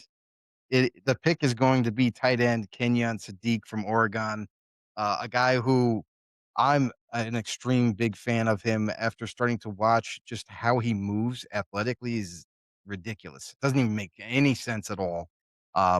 Guy his size and as chiseled as he is, running a 4.40. Are you kidding me? This guy, you could put him as a slot receiver. Put him out there as a slot receiver. Let's see any corner try to stop him. Man, I think great selection, offensive side of the ball, just like you mentioned. You did mention his name, so you called it, my friend. I think the Jets hit the nail on the head with this one. Yeah. And again, we saw him line up at Oregon in the slot a lot. Again, they had two really good tight ends out there in Eugene. And again, Sadiq you're going to be able to do a lot with him. And again, when you think about versatile offenses that are going to find different ways week in to week out, you find a guy that's going to be able to make plays, whether, again, as a blocker, which he's got plenty of grit, toughness, knows how to play with his hands. He's got that edge to him. Again, he's also going to get out there, be in space, catch a rock, get down the field again. It's a good pick. Again, a player wouldn't have surprised me if he goes higher than this. But again, the Jets' patience sit two really good players in the first round. I gotta say, they did well with their 2 first rounders, so we'll see what else happens, going into day 2 for the Jets. But real quick, MF Gaming 4400 said, "What do you guys feel about linebackers going so early?" Yeah, I mean, you're talking Arvell Reese at 5 and Sonny Styles at 7. Again, Arvell Reese, what's he going to play for the Giants? Again, with the way that defense is constructed, I expect him to actually be more of a stack linebacker there that they utilize in some of their more cheetah packages, more their, again, third and long, known passing situations. Again, a stack linebacker that, again, I've said it all along, probably the best pure traits in this class. When you talk height, weight, athleticism, twitch. Again, this guy, there's not a lot he can't do finding the right spot for him. So again, you get him a player like that at 5, you have a vision for him, which John Harbaugh is going to have a vision for this player, bringing him to this team. Again, it's not surprising. And then again, Sonny Styles, again, he has red traits real often. When they do, they go up this high. Again, we may not see another one now till round 3. Who knows? But again, 2 of the higher pure trait guys in this draft coming off the board in the top 10 doesn't surprise me. And they're going to be linebackers, but they're football players. Absolutely, and you said it, football players. Not only are they just football players, but with those elite traits, it makes them so special. And that's really what you want when you're picking in the top 10. You want a special type of player, a guy who's going to be a difference maker for you, whether it be linebacker, corner, wide receiver, quarterback, whatever. And that's what some of these teams have gotten. I'm really I'm a little surprised though, honestly, that Sonny Styles didn't get selected by the Giants at 5. I was a little surprised. I thought that might be a good target area where he would go. And Caleb Downs to me went a little bit lower than I anticipated. And the Cowboys kind of jumped the opportunity by swapping picks with the Dolphins to trade up one spot and getting Caleb Downs. What do you make of that move from Dallas? Is this a player that is too good to pass up for them that they were like, hey, let's just go up and get him now. Yeah, again, I think this Dallas one, there was a lot of smoke about Dallas wanting to go up and get Sonny Styles. And again, they may have been, again, that phone calls may have been happening. But again, the price tag was just too high for him to go get him. Again, some of these teams, you're probably talking the Titans at 4. Hey, no, we've got to go get our receiver. We're not going to move back. Like obviously the Chiefs went up to 6, and then Washington wasn't going to get off that one. Again, hard to, when you tag a couple of these teams in division, man, the division price tag goes up a little bit. So again, it just becomes too rich for the Cowboys to move up. But again, you're patient. You like Caleb Downs. Again, this was a spot that I thought Reuben Bain might come off the board. Again, at 5, the Giants were really connected to Caleb Downs with everything that they had been doing. So again, you've got good teams being patient, and again, a team in Dallas that hasn't always been patient, and is willing to move and shake to move up in the draft, sitting there and getting Caleb Downs, who again, there were a lot of people that had him as maybe the 2nd or 3rd best player overall in this draft. So again, credit to Dallas to just letting him fall to him. Yeah, and we got the Detroit Lions on the clock. I kind of really look forward them to rebuilding this offensive line. It seems like maybe the better target would be offensive tackle at this point. For the Lions here, do you view it the same way? Are they going to attack offensive tackle or offensive line that way? Yeah, I think you certainly could see it again. I wouldn't be surprised if the Lions are getting some phone calls here. Again, again, they don't mind the analytics approach. Brad Holmes does a great job there. Again, do you think about a Monroe Freeling, the Georgia kid? Again, is he going to grow into our Taylor Decker on the left side? Do you go with more of one of those big guys on the inside? Again, I think there's a lot in play for this team here as they're sitting here, and again, nothing. When you start getting down here, again, what teams value in terms of what they want to do differently in 26 than they were in 25. Again, what little tweaks? What do we need to be able to do what we want to? That's the hardest part about trying to mock, trying to project, trying to do any of this stuff, is we don't know what the plans are for 26. And even if a lot of that coaching staff is the same, even just changes in philosophy and changes in the way you want to attack can certainly affect your draft board. Absolutely. And here we have the pick from the Detroit Lions. It is none other than offensive tackle Blake Miller from Clemson going to Detroit. Definitely thought it was going to be an offensive lineman. I think they need to continue to rebuild that O-line after losing a couple guys. Uh, what do you make of Blake Miller? Do you think this is too early for him? Do you think this is right about where he should go? This is real early for me, so I have 2 questions on this one. Okay. One, it's very early for me. 2 is this guy to me is a right tackle. Now, Yeah. again, maybe they finally pull the trigger. Maybe they say we have to move Penei Sewell over to the left side. And I again, think that's what they're going to do. I think you almost have to at this point. Now you're taking arguably the best right tackle in the NFL and saying, hey, we want you to be, learn a new position. Again, I've talked about it. Left tackle, right tackle. Oh yeah, they're both tackles. There is a lot of differences in playing left tackle and right tackle. And again, I believe Penei can get it done. The fact that he hadn't to this point, again, says a lot about Taylor Decker. Again, Blake Fisher to me is, again, I was more in the 3rd round on this kid. I think he's got some real limitations from an athletic standpoint. He's very experienced. He's going to show up to play, but I did not view this guy as a I think this is a guy that you live with as a starter. He's a solid starter. I don't think this is going to be a one that just really Lions fans are going to love. Yeah. I mean, I honestly, for Blake Miller, like I do view him the same way. Like he is purely a right tackle. They're obviously going to have to move Penei Sewell to left. And however that transition works, will it work or not work? Now, let's just say worst case scenario, it doesn't work. He's struggling on the left side. Now Detroit's kind of handcuffed and saying, well, we drafted Blake Miller to be our starting right tackle, but now we've messed around too much to where we've hindered Penei Sewell. Now it's a mess. Now it's like, do you move Penei Sewell back to right tackle, and then Blake Miller just becomes a glorified backup, or it's almost like a logjam in a certain view. Yeah, and again, you start going down that path, and you don't want to spend too much time on it. But again, Mhm. if they draft, I'm just going to look up their depth chart real quick. Yeah. Is Blake Miller a guard for 'em? Do they love him as a guard? Is that going to be a conversation again? Blake Miller's been a tackle. He's played a ton of games, 54 games. You know, over 3,700 snaps there at Clemson. Again, everything says this guy is going to be plug and play, ready to go. Maybe they view this guy as a Taylor Decker replacement, where it's not going to be sexy, it's not going to be, you know, top end of the NFL, but he's going to be consistent and solid. Um, Again, there's a lot remaining to be seen on this one. It'll be very interesting to see where these guys, Penei and Blake, line up.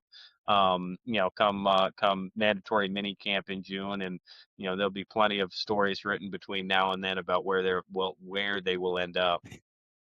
Yeah, I gotta say, with the NFL moving, shrinking the time slot to 8 minutes a pick, this draft is really kind of humming along. It's like By and by. as soon as we talk about one pick, another pick is just about already selected.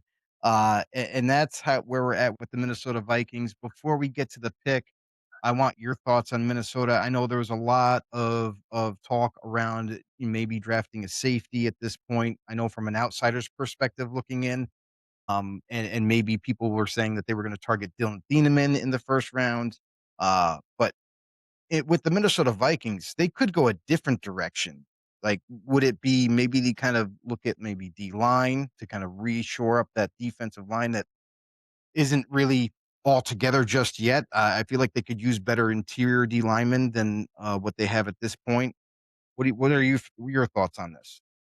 Yeah, again, Thieneman makes a ton of sense. Again, McNeil Warren, the Toledo safety, makes a lot of sense here. Again, either of those guys could certainly be in play here. Again, Avion Terrell, quote unquote, undersized corner that, again, could certainly fit in that system. He's going to be a man guy, could play inside and outside.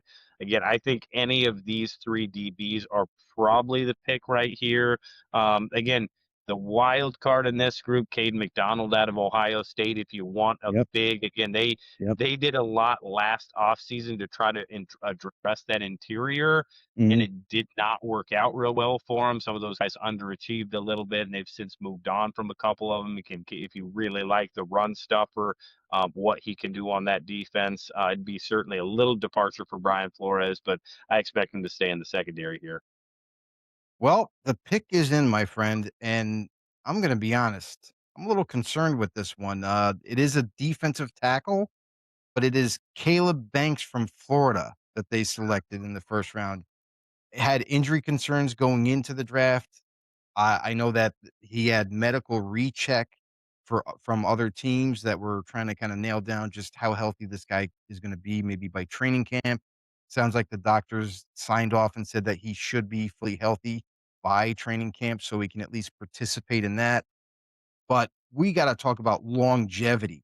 Can this guy stay healthy? Hasn't really done it that often in college football, but when he is healthy, at least in college, he's super dominating and disruptive.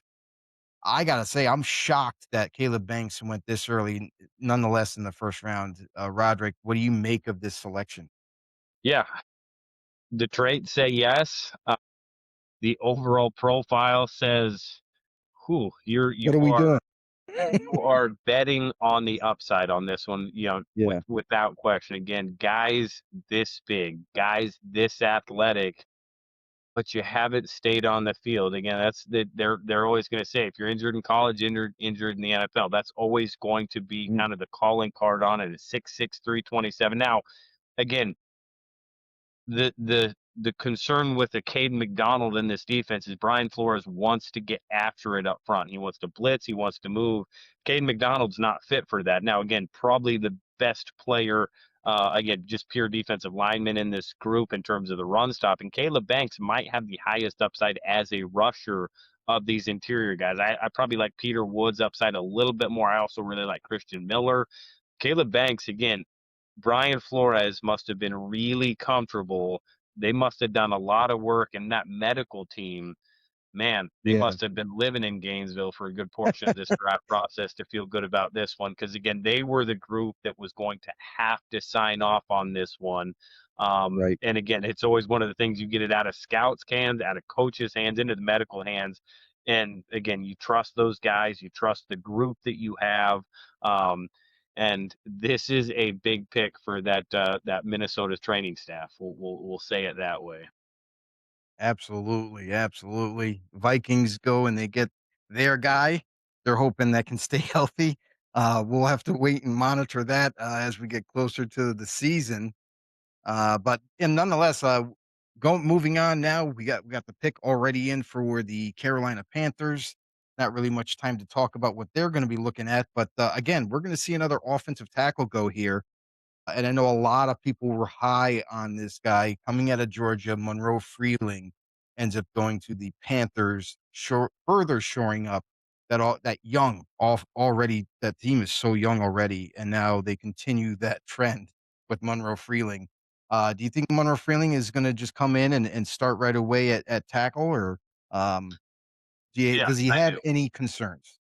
Yeah, again, the experience is one of those concerns for him. Again, when you start talking Monroe Freeling, you're talking a player, again, when you start talking about upside, again, as much upside in this group as about anybody.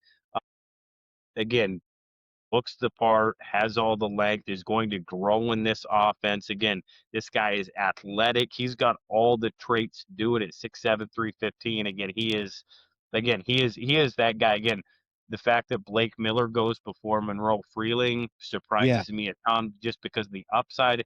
Again, I think this, if you if you're the Panthers, you're ecstatic. If you're Bryce Young, you're ecstatic. Again, Dave Canales, you're ecstatic. Dan Morgan just sits there, lets a really good football player fall to them. Um, Perhaps the highest upside offensive lineman in this whole group. Again, you talk him and Caden Proctor in terms of, hey, who could reach the highest ceiling?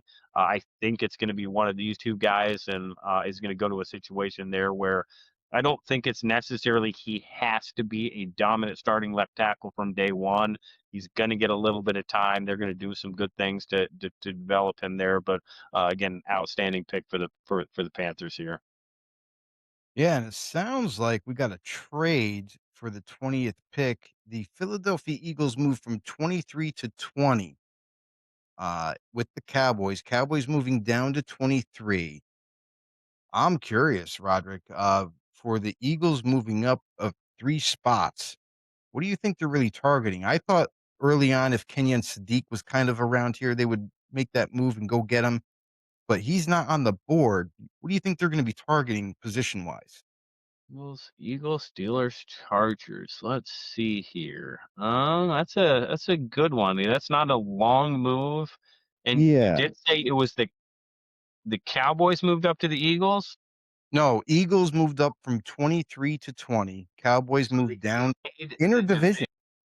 Yeah. one of those safeties. You lose some guys on the back end. You want to Mhm. short. Is it Tiedemann? Is it McNeil Warren? They obviously have gone the Toledo route before. Mhm. It's a good one. That's Yeah. Let's see. It looks like the Eagles traded with Dallas. Eagles receives the 20th pick. Dallas receives the 23rd, 114, and 137, making that that move. fourth round. 2 fourth rounders. That is, yes. Yep. That's 2 4th rounders. All right.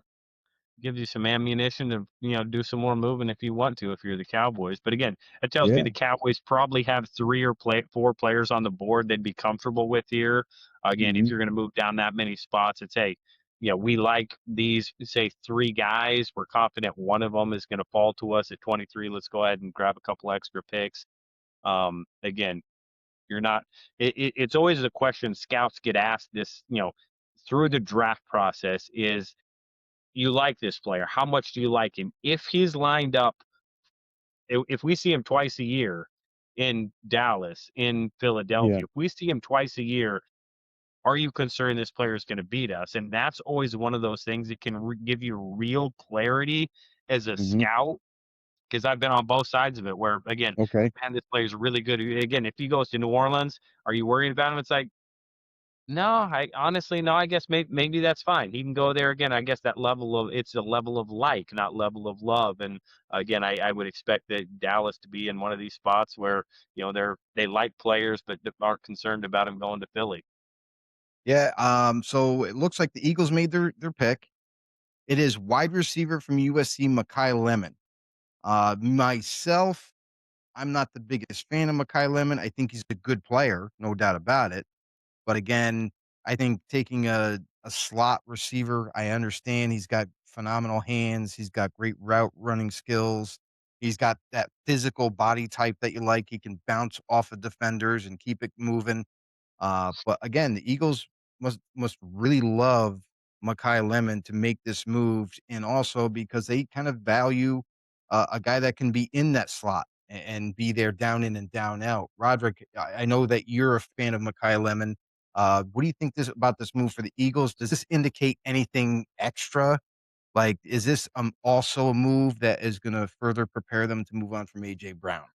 I mean, that's certainly where everybody's going to go with it, right? Again, Right. regardless of anything, again, very different skill set than AJ Brown. Again, they're not Yep. replacing AJ Brown with Mekhi Lemon, very different skill sets. Again, the Eagles, if you want to talk about struggles, especially the quarterback spot this last year, it seemed like the game, they really wanted to get the ball downfield more this year than I think we had seen in the past. And with Mekhi Lemon, you're going to have a really consistent short to medium range wide receiver that can do a lot with the ball in his hands once he gets it. So again, you talk about a pick that is going to be a bit of that security blanket. It's going to be your underneath check down that still has some really nice ability down the field, setting up blocks, being physical with the ball in his hands, getting yards after the catch.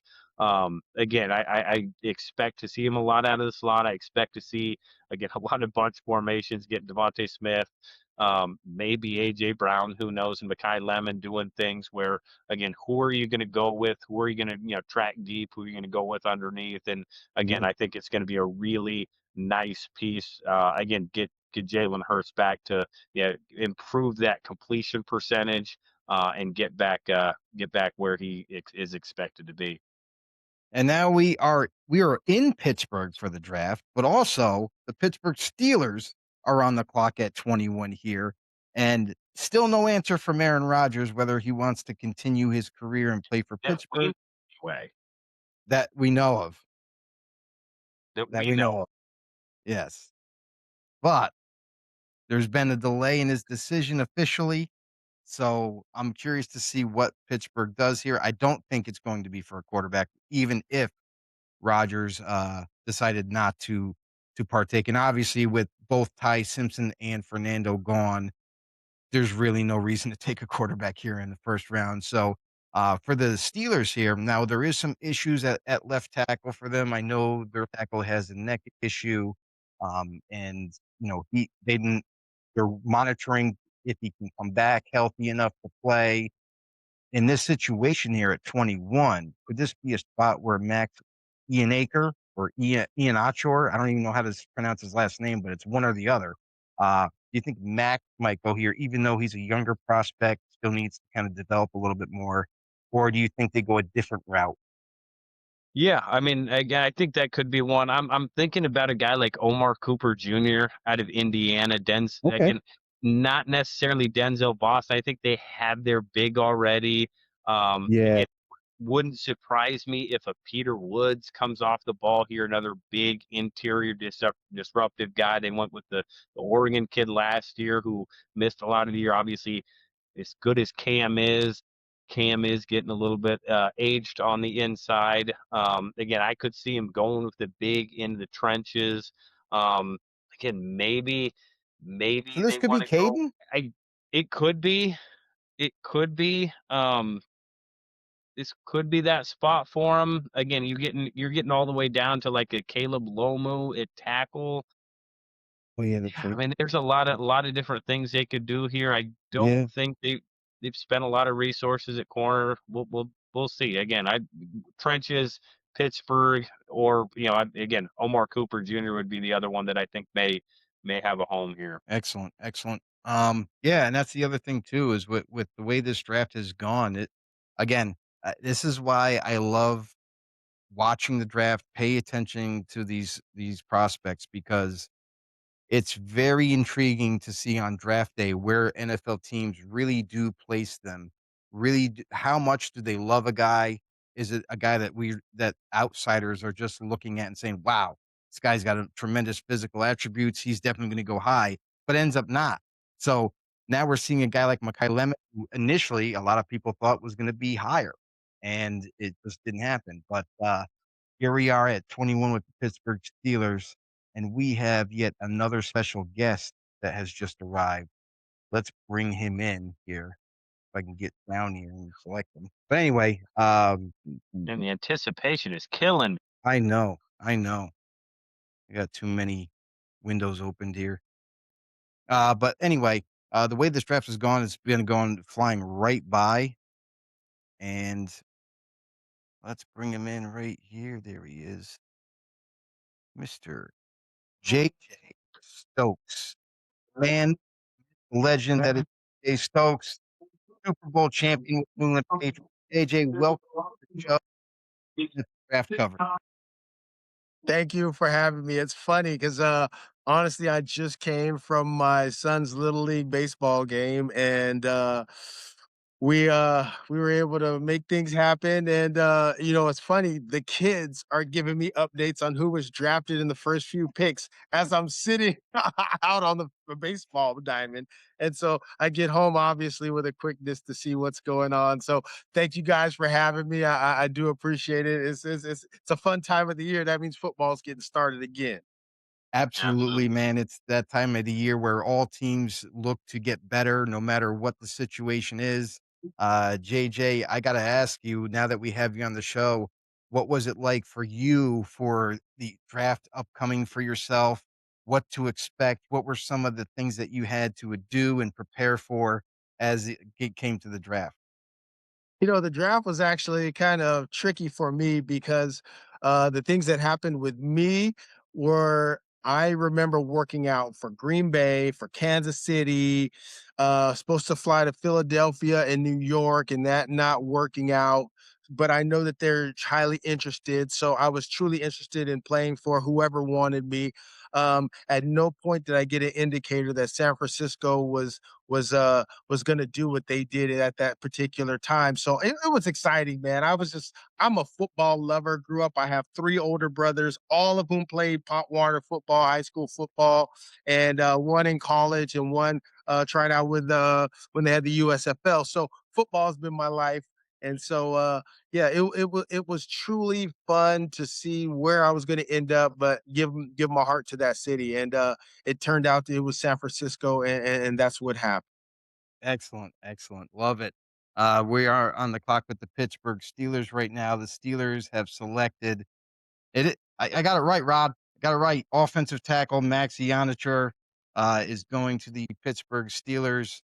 A kid that I highly value. He's super young, 20 years old. There's a lot to like with him in terms of being able to be moldable. It's still early on in his career, obviously, just having basically 3 years of college football to get prepared for the draft. But kid coming from Nigeria, great story, great kid. I can't wait to see him in the NFL, and I hope he develops to be an all-pro. Rodrik, how do you view Max Ianicher? Yeah, no, again, you nailed it again. Ton of upside with this pick again. For him being young, for being a little bit inexperienced in a lot of ways, again, his game was pretty consistent. And again, that's what you like to see with a lot of these young guys coming through is the consistency of tape. He's going to be expected to play early on and again needs to be consistent. I'm expecting him to have a pretty hard guy there behind center to keep happy, and he's going to hear about it when things aren't right. But again, that a guy that he has really risen to every occasion, every opportunity he had. So again, good pick, not just a pick for this year for the Steelers, but one that again, Steelers make good picks for the future pretty regularly. So I think that's one of those. Yeah, JJ, you got to feel pretty good. Every time you had a good offensive lineman blocking for your quarterback, so then you'd be able to get the ball once in a while, right? Fighting between Jerry Rice and T.O. That was hard times, man. You know what I'm talking about? That was hard times. But yeah, we were all fighting for it. But let me just say this.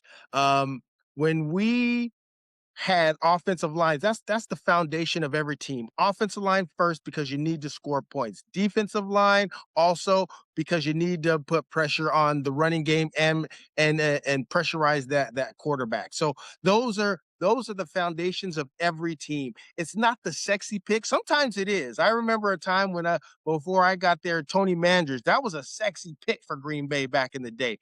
But you don't really find linemen as being that sexy, but there are some sexy picks at linemen. It's rare, but that's the foundation of every team. So you understand that without them, nothing else happens. They do the dirty work.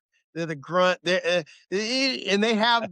If you align offensively with the offensive linemen, sometimes when you're getting handed to you, those linemen will come help you out and set those DBs or those safeties straight when they try to take those cheap shots. So I've always befriended the line because I knew that's where our bread was buttered. Absolutely. Max, Ian Aker. I'm still trying to figure out which way to say it. But again, the good kid. I mean, playing. You're looking at 220. I like this kid. He was one of my favorite offensive linemen, and I kind of crossed my fingers a little bit for him to get to the second round, but I didn't think that was likely. And sure enough, he comes off the board at 21. Now on the clock will be number 22, the LA Chargers. The Chargers could go a few different ways. Do you think they think there's a guard in this draft at this point where maybe it could be Emmanuel Pregnon, it could be a Chase Basantis? Um, for the Chargers here, I don't think they're gonna go receiver. I think they love to build those trenches, or could it be a D tackle with like a Caden McDonald still around there? Roderick, what are your thoughts? Yeah, no, again, I think there's a couple open. I think they could go back outside, go corner again here as well. I think Okay. again, Adrian Terrell. I think this is really going to be where we're going to be seeing his name. If you're comfortable with Jermod McCoy's, medicals, I think that's one. Again, I also think Keldrick Fall from Auburn could be in play here. Again, add another edge Okay. rusher. Obviously, again, they just haven't been able to stay healthy there. Again, grab another young piece.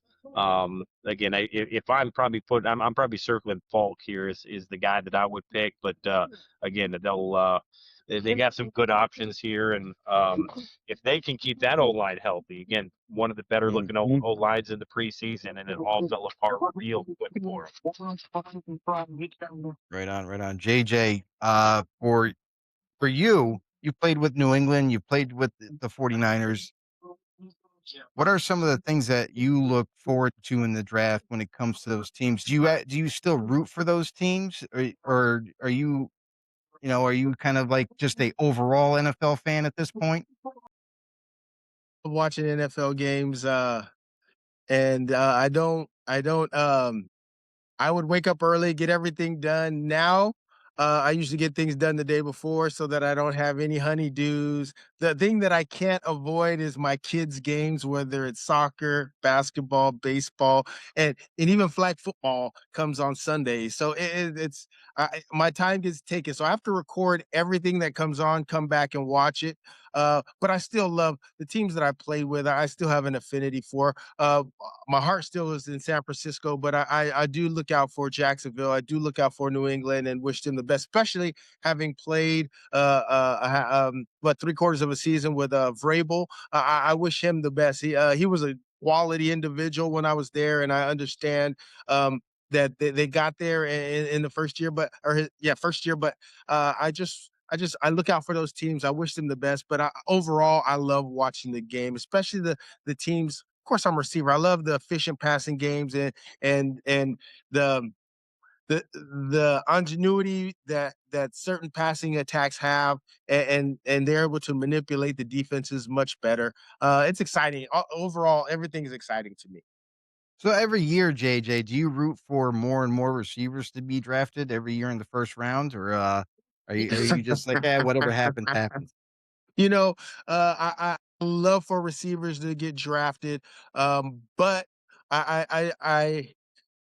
I don't root for them to be drafted. The ones that are putting the work in and able to be drafted, it's a blessing. But that's just the start of everything. Let's just be honest Right. with it. A lot of guys get there and they say, "Oh, I've made it here." No, no, no. That is just the start. You're at 20, 21, 22, 23 years old. I mean, I'm a Martin guy, still wet behind the ear. Those kind of guys, they still have a lot of growing up to do. Thankfully, for me, I went to a veteran team that showed me how it was done. Didn't step out of line. But when you have a younger team, you kind of grow together. It just depends. What's the fit for that particular receiver? And and if you go to a great fit for you as a receiver, I mean, you have a tendency to thrive. Right, right. We got the pick in for the LA Chargers. It is a defensive end, Rodrik, but it is not Falk. It is Akeem Mesidor from Miami, a guy that had age concerns coming in. And I want to ask both of you. I'll start with you, Rodrik. For Mazador being 25 years old, being drafted in the first round, the talent is there. You can see it. Guy's a beast of a defensive end. But with that age kind of coming into consideration, is this a bigger deal than people let on because it's basically his rookie contract before he gets to 30 years old? Or is this kind of just one of those overblown deals that people kind of like to talk about? Yeah, I think it's going to be two things. I think it is, again, like Ruben Bain's arm length. Again, it is a little bit overblown. 24 to 25 used to be, it was an automatic scouting flag. And really, it just came down to I need an answer on why this is going to be an older player going into the draft. Again, it was pretty well written why he's out there. I also think that age number is about to go up in today's day and age of NIL. We're going to see players coming into the NFL at an older age. Not necessarily the first round. We're still going to get a lot of our underclassmen. We're still going to get a lot of, again, true third or fourth year players. But I think that average age of a draftable player is going to go up because guys are staying in college and making good money. And again, I think this could just be kind of an acknowledgement of that. Hey, we're going to get at least 4 to 5 good years out of him. If we get a second contract, great. If not, hopefully he helps us win a bunch of games in the meantime. And again, a player that is ready to go, polished as a rusher, has a lot of good stuff to his game. And JJ, how do you feel about this whole age talk about these prospects, whether they be 24, 25, 26, whatever the case may be, coming into the NFL? Do you think that has any effect? Or again, do you agree with Rodrik that, age is just a number? And if you can play, you can play. The more I think about that, the more I understand that as an offense and defensive lineman, I think you have tremendous amount of opportunity to play several years, whether it's defensive end coming off the edge, or interior line. But here's the thing, like when I look at the skill positions, because it's quickness, speed, agility, those things dwindle when you get older. I think you can get smarter as a defense and offensive lineman to still manipulate things so that you can be effective later on. And we've seen that throughout the years. So I just feel like at those positions, it makes sense to go there. If you're trying to win immediately and you draft an older skill position, I feel like you're expecting them to come in and make a huge impact because of their age and they're more mature than an average rookie coming in. But in the interior line, offense, defense, and even at quarterback, honestly, because they can play forever. I think those make sense to have somebody come in that's mature, that can step right in and be effective immediately. And as we're talking about the age gap and everything, now with the 23rd pick, the Cowboys traded with the Eagles, which was weird to me, interdivision trade. But now that they're picking 23rd overall, they go with defensive end Malachi Lawrence. Now, Rodrik, I know in our past conversations we talked about Malachi Lawrence and some of the things that he needs to continue to work on. Is this too rich of a pick here for the Cowboys? This is this is a pretty rich one for me. Again, this is a guy that I was well lower than him to say the least. Well lower Like day on him 3? again. This one strikes me as is Al Davis picking for the Raiders again. Side trades. Man, again, not a bad player. I don't want to sit here and crush him. Right. He's a good player, but Right. man, in the first round to go and get this end when some of these other guys are on the board that, again, Keldrick Falk, love the upside, has a lot to work on, but man, there's a lot. There's Zion Young, get a lot of the same stuff as Malachi Lawrence. We just saw it a little bit more consistently. Gabe Jacques, Illinois, we talked about him. Again, even Cassius Howell out of A&M, but wow. This again, if you want to see, it's hard to surprise me with first round picks. They'd be the one this year. Yep. Can I just say something? Go Because ahead, JJ. when you look at Jerry Jones, Mhm.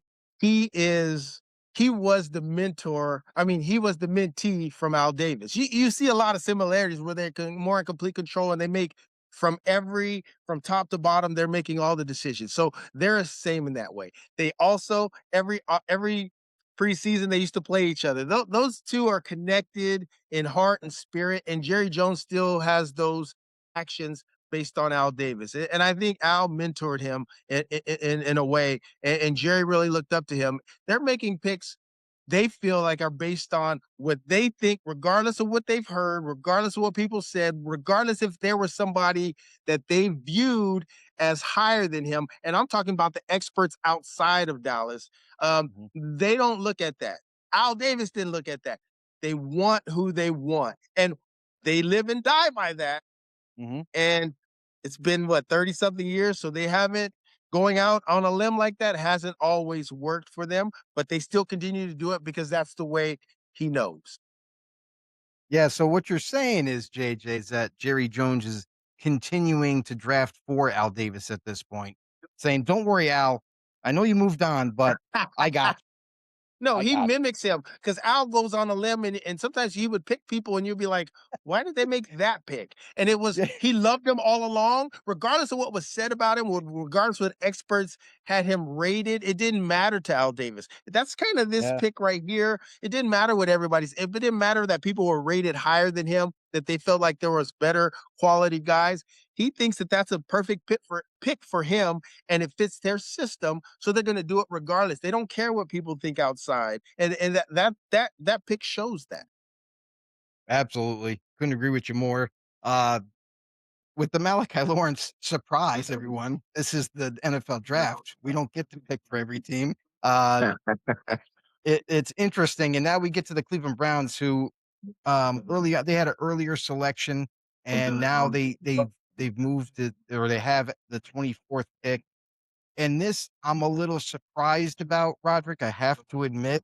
But they select wide receiver Casey Concepcion from Texas A&M, the speedy receiver. They're going to have that speed on the outside for them, adding a wide receiver talent. With the 24th pick, and I know the guy has speed, but there are some things that he needs to continue to work on. Do you think this is too early for him in the first round, or do you think that the Browns, they know something we don't? I got to ask JJ, what's the number one job of a wide receiver? Catch the ball and score the ball. Catch the ball. And again, if you want to ask the questions about Casey Concepcion, it's the drops. He had some easy drops, some drops that, again, hit him in the chest. He is better having to adjust to a football. He's going to struggle catching the slant. Again, the crosser at 5 yards and he's got room to run. He's going to be thinking about that running lane. And again, that showed up on film. Again, I thought his traits were good. I was never as high on Concepcion's traits as a lot of other people were. Again, I didn't think he played quite as fast, quite as explosively as he tested. But again, always goes back to the hands for me. That's your number one job. And if he is a sufficient level hands guy, it is hard to improve those hands. You can either catch the rock or not. Again, this is probably about where most people thought he'd go. I had a lower grade on him. I thought this was more of a third round wide receiver, a number 3, maybe step in as a number 2 for a week or two on your team. But again, the Browns go to get a guy for whoever ends up playing quarterback for him will have somebody that they could throw the ball at, because he might not always catch you.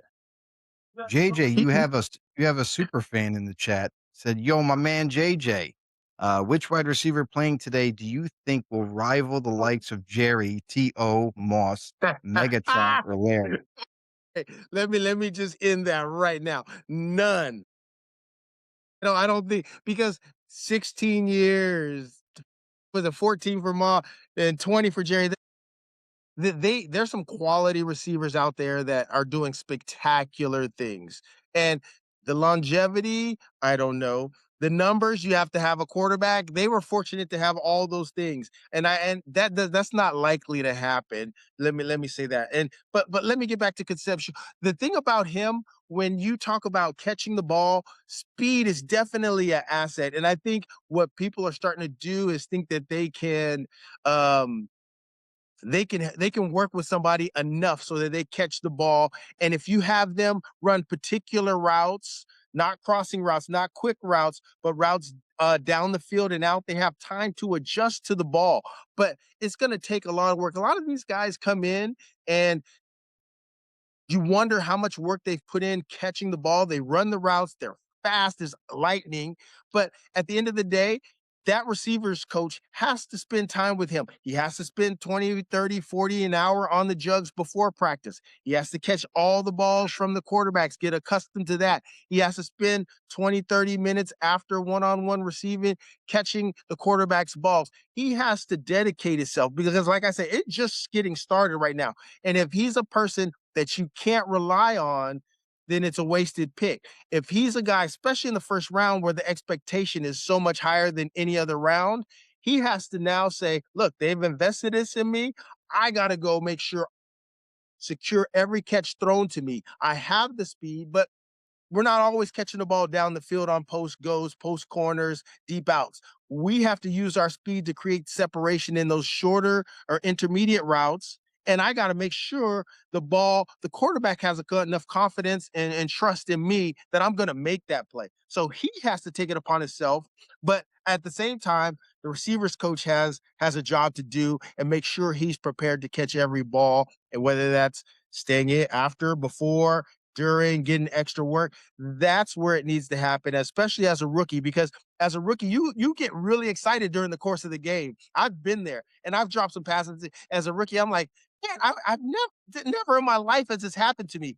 But I think the excitement that you're in the NFL, it's a new situation and people are so excited and you just get overwhelmed. But what you have to do ultimately is calm down, relax, know that you played this game your whole life and just catch the ball. We've seen that with the Bengals receiver, him starting out in preseason, his rookie year, and now he's one of the highest paid receivers in the league. But he started out dropping the ball and they were on him because he just needed to settle down and play his game.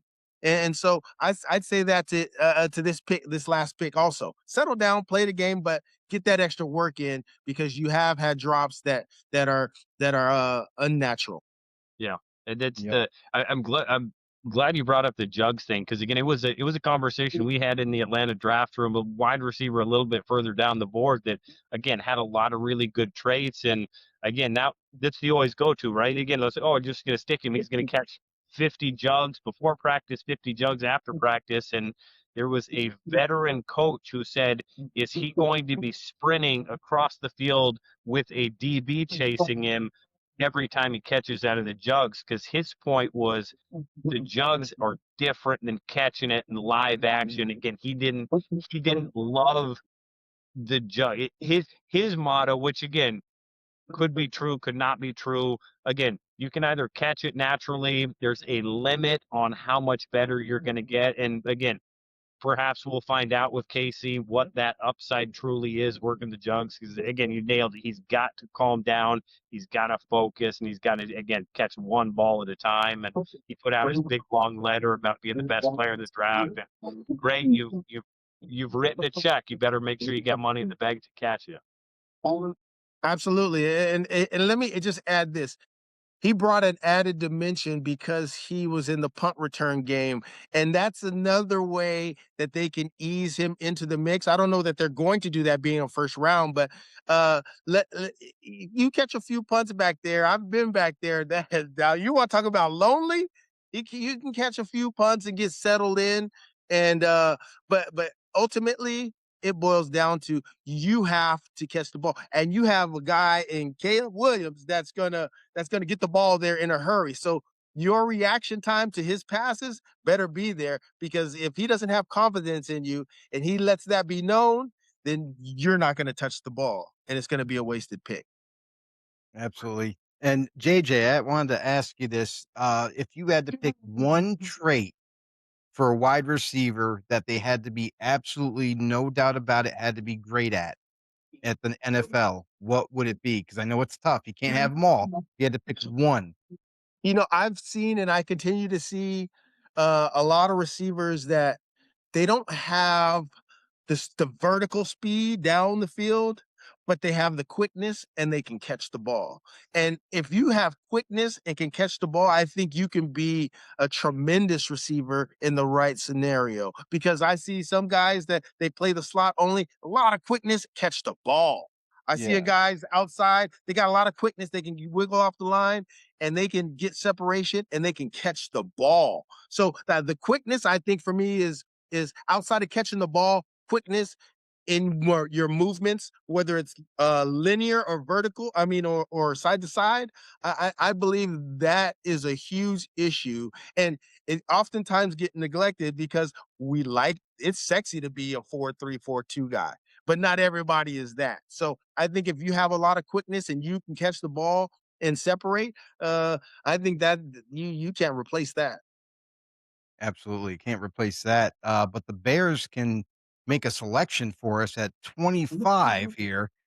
They go with safety Dylan Thieneman, furthering strengthening their back end of their defense for the Chicago Bears. Rodrik, what are your thoughts about this player? I know we talked about him before, how possibly he could go a little bit earlier than this, but man, I think the Bears got themselves a win here. Yeah. Again, if you're Chicago, you have Ryan Poles, you have to be happy about this guy falling to you. You're not expected probably to be here at 25. You're happy if he is. Again, this is guy that he's just going to be really solid in the back end of that defense. He's going to make sure everybody else is riding, and he's going to be that back end piece that you can really trust. Again, he's going to make the plays he needs to.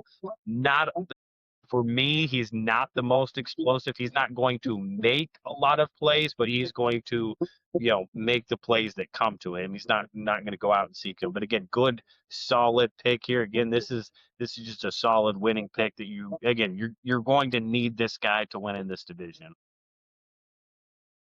JJ, what was your nemesis when you played wide receiver? Was there a safety that you had a little bit of concern about, or a corner? Or No, I think that there were just when we played the Atlanta Falcons, I remember a guy, and for me, he was flashy, but he was actually, I think for me, he's a fantastic DB. And he talked a lot. I think he got into it with Shannon Sharp back in the day. Ray Buchanan. Man, every time I faced him, I felt like I could get him off the line, but I'd make a move whether I was breaking in or out. And he guessed. I say he's a great guesser. That's what I would say. Because no matter if I turned in and out and I'm looking back, he would be underneath me ready. But he was so much faster than I was. Like I said, I wasn't a speedy guy, but I just remember him being a guy that always read my movements really well, was able to make plays when I played against him. So yeah, that would be a guy. Gotcha. Coming up here, we have the Buffalo Bills that are going to make a selection now. Rodrik, we've talked about D tackles and how early Caleb Banks went. I gotta say, this has gotta be the cream of the crop type of pick here for the Buffalo Bills, needing an interior defensive tackle, like a Caden McDonald or someone else that they view, that might be this pick. Do you agree with that they're gonna go that same direction, or do you think they'll go a different way? No, I think it's either interior or edge. Again, I think either of these spots are going to be prime for them. Again, whether it's a Caden McDonald, a Peter Woods. Again, I really like Kristen Miller. Again, you've got a bunch of edges here. You got again talked about Keldrick Fall, Cassius Howell. Again, could make some sense here. Again, that I like it a little bit later. Derek Moore would be a fit in that Buffalo defense. Again, it's going to look a little bit different this next year, but again, I think they stay on the D line there somewhere. I stand corrected. A trade just happened. The Texans move up to the Bills selection. So the Texans were picking 28. They move up to 26, where the Bills pick, and the Bills move down to the 28th pick. The Texans are now on the clock. Let's switch roles now and talk about the Texans. Where do we think these guys are going to go? I think we're staying. Honestly, I think we could be talking interior again. I think this could be a spot where, again, San Francisco. Again, what I'm trying to do is think of why did we need to hop San Francisco? San Francisco needs help on that D line. They could take one of these D linemen. So if I'm hopping San Francisco, it's because I want to make sure I get the guy I want, and I can't wait for San Francisco. So again, I think it probably makes more sense. Again, Houston's got two guys on the edge that are really good. So I think an interior guy with some pass rush ability. Peter Woods makes more sense than Cade McDonald, the way Houston plays that defense. Again, maybe they go somewhere completely different and surprise everybody, but that's who I'd be thinking about just from in terms of, hey, we got to hop San Francisco to grab a guy. So JJ, when you were going to get drafted here, was there a team leading up to your draft process that you had good feelings about that you didn't end up getting taken by, or someone that you kind of were like, I really like that situation better. I might want to, I hope I get drafted by that team type of scenario. There wasn't any team I hoped to get drafted by. Okay. But I assumed that the teams that came and worked me out personally were the Chiefs and Green Bay.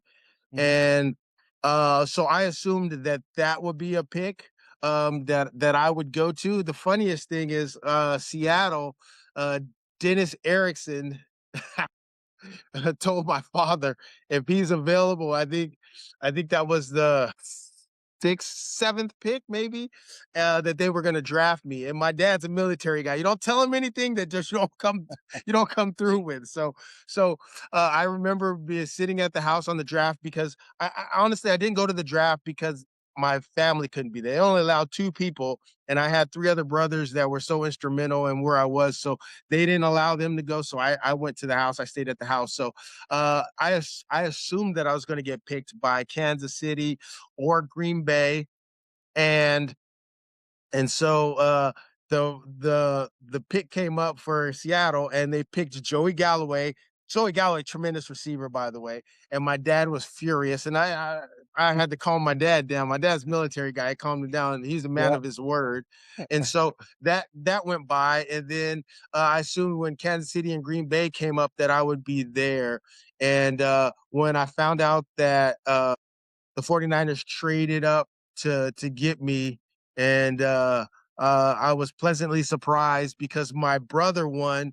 Him and his wife were up in the Bay Area. My brother from San Diego married a woman from the city of San Francisco, and so I got a chance to come to the Bay, but be still with family. So I thought that was a tremendous thing. But watching Jerry and John Taylor run the show for all those years, I was excited to see that, and with Steve Young and the host of Niners that were already there. It was a blessing. You could only learn from the best, and I truly was able to do that. Excellent, excellent. We have the Texans now. They've made their pick. It is for Guard, Kalen Rutledge from Georgia Tech. Rodrik, I'm a fan of Kalen. I didn't know if he's going to be in the first round or not, but this dude is a true mauler to the extreme. A guy that loves to finish you off, even though the whistle's blown. He's just a nasty player. Definitely fits. I feel like definitely fits the Texans. He like, Rodrik. What do you think about this pick? Yeah, it makes a ton of sense. Again, you got to protect Stroud. You got to get that offense back clicking again, both in the run game. They've got to. I'm sure they're going to address that running back spot, the running game more in this draft. They may draft a couple more offensive line, but by the time this thing's all done, got to protect the franchise back there at CJ Stroud. And again, you go and get a guy that's going to be ready to play. And you talked about the nasty coming from Georgia Tech, really well coached. He's going to be ready to play in that outside zone offense. He's probably a little more of a fit for inside zone. But again, when you talk about those requisite traits, this guy would be a sufficient to good level inside zone blocker. What can we do to be a good outside zone blocker? Well, be relentless, nasty, and get after people. That's how you overcome some of those deficiencies you may have. I think that's Keelan Rutledge. And again, you find a way to, again, be really successful in what they're going to do there in Houston. You know, Go ahead, the JJ. funniest thing about, like, when you say he's big and nasty, and then you see the highlights of him being big and nasty, it reminded me a lot of a guy that I had the opportunity to play with, Kevin Gogan. I mean, he was big and physical and nasty, and after the play, you could see a few jabs to the solar plexus, and it was just like, yeah, I like that. You have to set the tone as an offensive lineman. And they, like, when you get a big nasty lineman, and we had a lot of them when I was in San Francisco, I loved it. You gotta love it because you set the tone for and the tempo of the game. And when you get a guy that's young and already has that mindset, I mean, that's infectious. The line loves it, the coaches love it, the offense loves it. The defense doesn't love it during practice, but during the game, they absolutely 100% support that.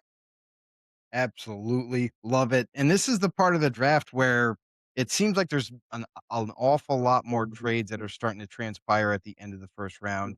We have yet another trade. The Dolphins go from 30, trade up to 27 with the 49ers. 49ers moving down. Dolphins are now on the clock, and it looks like they made a selection. It's going to be cornerback Chris Johnson from San Diego State. Rodrik, I know that you're a fan of him. I'm a fan of him. How do you view the fit here for the Dolphins? Yeah, again, a team that's, again, they need starters at a lot of spots. This is a true, again, if you want to talk about a multi-year rebuild, they have really torn this thing down to the studs. And again, this is about going and getting a player that, again, that fifth year option is big on this player, because I think there's going to be some growing pains coming from a smaller conference at San Diego State. Again, his eyes will be opened up a little bit to what, again, week in, week out, seeing NFL wide receivers, but he's got ball skills. Again, this guy is scheme versatile. Again, you can line him up in man, looks comfortable in zone. He's fluid. He's got the leg. He's got the side speed, athleticism. Again, there's a lot of reasons why you just like this guy as a corner, and one of those ones that, again, probably flew under the radar a little bit, being an Aztec out of San Diego State, but then there's a lot to like with this kid. JJ, I got a question for you. So, when you played and you played against various types of corners, who was the biggest trash talker that you had to face? Trash talking, I got Madison out of he was with the Miami Dolphins, matter of fact. They had a duo, man. Those guys they were just nonstop, jibber jabber. And for me, I never really spoke unless you pissed me off. And then I would say something, but it was just direct. And but they had the skill, the technique, and they had a damn good defense, by the way, back then. So they knew that they were going to get to the quarterback with Taylor, and then they had Zach at the linebacking positions. They had Hall of Famers, and I honestly surprised that those guys they did a lot of talking, but they backed it up with their play, and I think they were a duo that both made Pro Bowls when I first got there, so they were tremendous with that, and did a lot of talking. I'm from San Diego, so I do know a little bit about San Diego State, and I got a chance to watch this kid, and he has good makeup speed. He has good technical skills when it comes to playing the cornerback. I love seeing that, and I appreciate seeing that. One, because I'm from San Diego, but two, I remember when a small running back named Marshall Faulk came out of there, and everybody was like, "Who is this kid?" Until he exploded. You couldn't help but notice that on the scene, and had a chance to play against that too. But this kid does an excellent job, technically sound, and you're right. He's going to face top guys, so he's going to have to over prepare with film because his footwork and technique are there, but you have to understand and learn the receivers and what they like to do and the movements. And it's going to be that type of adjustment for him. But I think he's up for the challenge. And, when you come from a smaller school, as they say, you always feel like you have something to prove. So he's going to have something to prove. He's going to have that chip. And he's going to be ready to play. I'm excited for him. Excellent. Love it. You know what? We're going to keep the trend going. Why not? Because there's another trade. We got the Patriots moving up now to the 28th spot, and the Bills trading down to the 31st pick. Bills continue to move back. Now that's two separate moves. They've moved back, collecting more picks. Patriots move up to 28. There's obviously a player that they have in mind, and the pick is already in. They didn't waste no time. It is offensive tackle Caleb Lomu. Rodrik, I got to ask you, with all the rumors around Will Campbell at left tackle, and does he have to be kicked in the guard? Is this a move where Caleb Lomu is going to take over that right tackle position? See what I did? You've now drafted and have your two tackles for Drake May. Again, Will Campbell's going to be just fine at left tackle. He is going to grow. He's going to have another year of development. Forget the Super Bowl. Forget what happened in the playoffs. Will Campbell's a good player. You just now have your right tackle of the future. And this Patriots team, it run out there some guys at tackle that I'm fairly confident they would have felt a lot better about at guard. Again, that had not been a real stable position for them. Again, I think you've now got your two guys to protect Drake May, get him comfortable in the pocket again, which was really apparent throughout the playoffs that he was not comfortable in the pocket. Again, you've got two big guys on the edges that he's hey, feel good. Sit back there, have a cup of tea, find an open wide receiver. Again, that's this kind of pick that the Patriots are making here to really solidify that offensive line. Let me say this. When I hear an offensive line, it's for me, hearing an offensive lineman being selected from Utah, knowing that they predicated everything off the run with the coach who's now at Michigan, but it's almost like me hearing they drafted a receiver for Ohio State. You know he's going to be ready because that's what they did. They threw the ball, their timing, their routes, their footwork. That's Utah. That's Utah offensive linemen. I think technique wise, they are always sound. They run the ball, so they're physical. It's a no brainer. It's a no brainer when you get a Utah, at least up until this point with the coach leaving. I don't know what you're going to get here for him moving forward, but when you get a guy that comes from Utah offensive lineman, you know that he's an aggressive guy. He can play the position and he's technically sound. JJ, do you have time to finish out the first round with us, or do you need to take off? You know I can wait till the 49ers pick. You know I can always do that. I'm going to stay here to the 49ers pick, even though I got people barking at me, but I'll do that. All right, cool. So right now we have the Chiefs on the clock. Chiefs have already made their selection that quickly. They knew who they wanted. Rodrik, you talked about this guy a couple different times throughout the first round. He finally goes to the Kansas City Chiefs, and that is Clemson D tackle Peter Woods.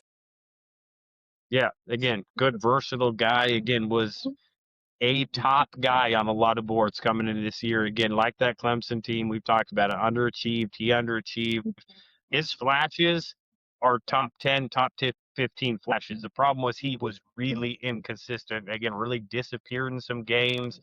Again, that's the question that the Chiefs answered or tried to get answered. Teams tried to get answered through this draft process was the why. Again, an injury. Was he dealing something off with something off the field? Was he a little bit fat and happy? Probably got paid a little bit there to come back to Greenville. Again, teams had to get comfortable with those answers. But again, at this point in the first round, the Chiefs have hit on some pretty good defensive linemen around the end of the first round, beginning of the second. Again, they're betting on the upside with this one. Again, he's going to fit Spags' defense. He's going to be able to move around. He's going to be able to play inside and outside. Again, that's a good pick right here for the Chiefs.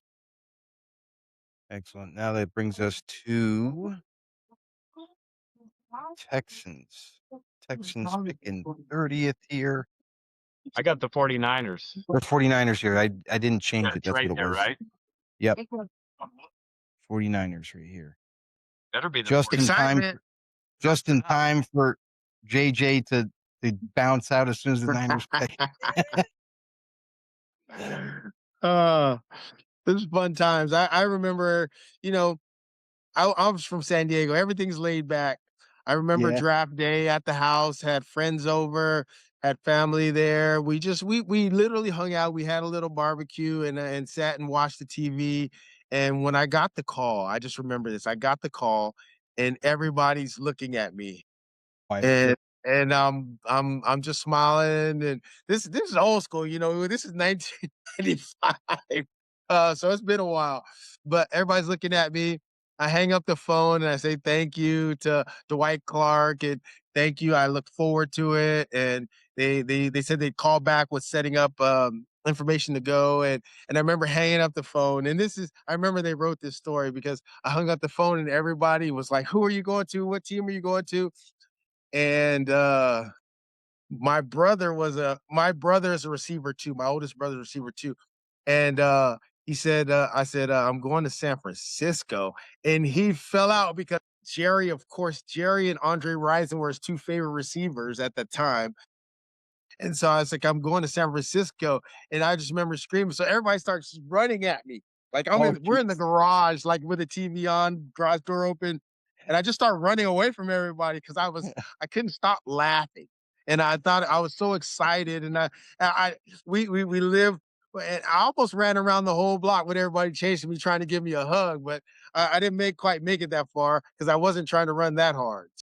Those are memories that I cherish because I got to spend it with my entire family. I would have loved to have been at the NFL draft, but at that time they only allowed 2, and I needed 5 to come. Oh, wow, that was that small? They only Yes, they only allowed 2. Yes, and Oh, so wow. that was the reason why I didn't go.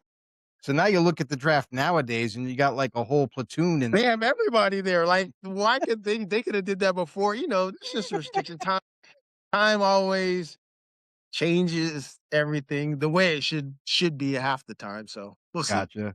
Well, JJ, I hate to disappoint you, but the 49ers will not be picking in the first round. They have also Oh, trade. The okay. Niners will be trading down out of the first round. The Jets actually are trading up from pick 33. The Okay. Niners will have the beginning of tomorrow in the second round. Okay. Make the selection. But JJ, really do appreciate you hopping on with us, Thank sharing some awesome stories about your experiences and everything, and giving your knowledge, breaking down some scouting for us. That was pretty awesome on some of these players. Yeah, I love the sport. I love watching the sport. I love watching every team, but I love the sport. So anytime you guys are able to want me on and reach out, yeah, I'm willing to come on. Thank you guys for having me too. This is a fun time, especially for these young men getting ready to explore and we're gonna have some new superstars going forward, and just love watching to see what ends up turning out. Appreciate it, JJ. Super Bowl champion right there, JJ Stokes, everybody. Have a great one, buddy. We'll see you in the next one. Thank you. Appreciate it. And Rodrik, and then there was 2 to finish off the first round here. So with this trade is interesting. So the Jets trade back into the first round, already making 2 selections, now going to make a 3rd in the first round. What do you make of this move here? I'm a little surprised that the Jets moved back in. They obviously value somebody. I think it comes down to one of these two corners. Again, they make the big Okay. Sauce Gardner trade. Again, get rid of that. Again, either it's McCoy, it's Avion Troll. One of these guys, I think they value enough to say, hey, let's go get that first round corner here. Let's fill it in. And kind of you moved a good one to the Colts, and so you got to find that guy. So they have to be thinking one of those two guys, I would think. Absolutely. I think so too. Here's my concern about McCoy though.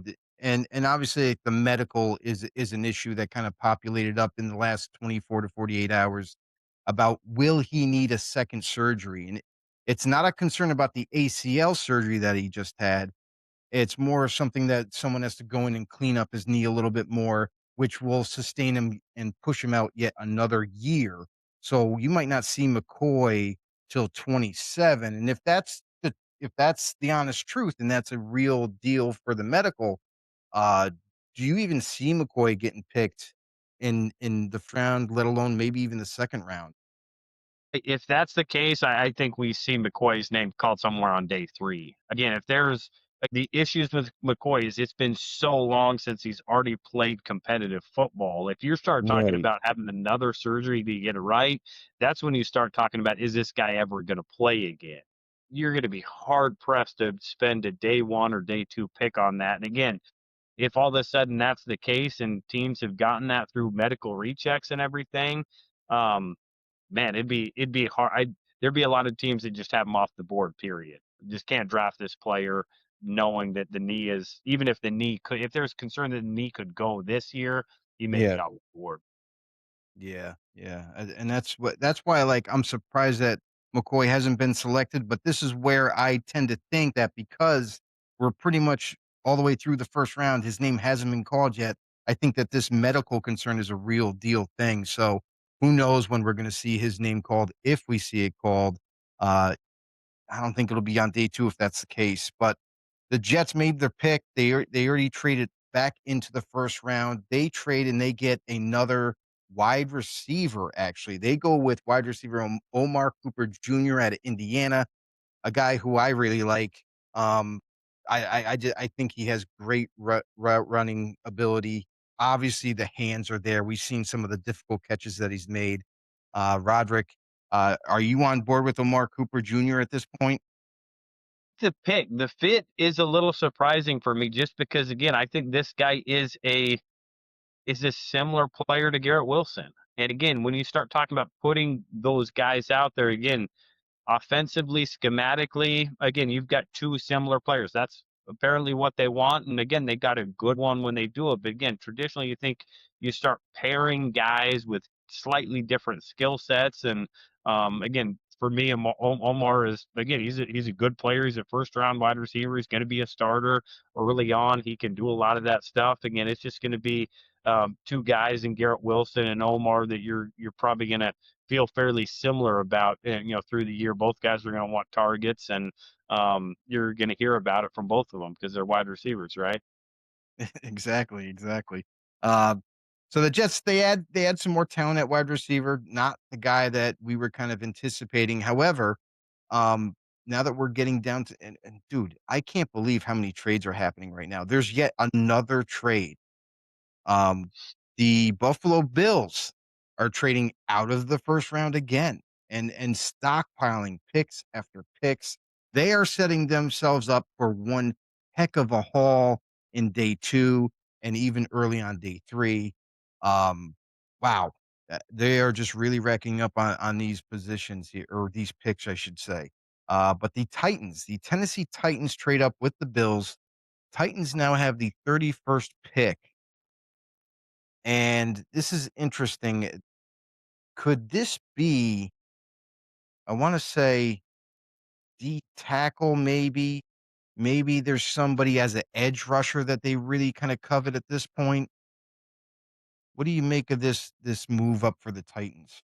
Yeah, no, I think you nailed it there. Again, they probably surprised some people, went Carnell Tate on the offensive side with Robert Solid there now. Mm-hmm. But again, Surprised me. you've got a front office and coming from that Kansas City background, the Green Bay background with Chad Brinker. Again, this is a player that they had valued probably in the 20s somewhere, that, hey, we're not going to get him day 2, let's jump up there. And all the trades, it is really indicative of this draft, where a lot of the first round guys that got drafted probably weren't going to be first round grades. But again, you still have to take some players in the first round. Again, you're going to get some really good players on day 2, and you could really see teams kind of jockeying for those day 2 picks with all these trades. But again, wouldn't be surprised if we see a D lineman or edge here with the Titans. And I think you're right, my friend. They just put the pick in. It is the guy that you mentioned earlier, uh, Kedrick Falk. Keldrick, Keldrick Falk, from Auburn. This is a guy that is just a massive defensive end who's going to hold up against the point of attack, can definitely play the run really well. And he's a high effort guy. I love the long limbs. You like what his capability is and what he can potentially be at the next level. He's going to continue to work on himself with better coaching, but Tennessee Titans get themselves a real deal player, Rodrik. Yeah, there were people making the argument that this guy was the second best pure rusher behind David Bailey, and again, Okay. it's easy to see why. Again, the length. Again, he's in.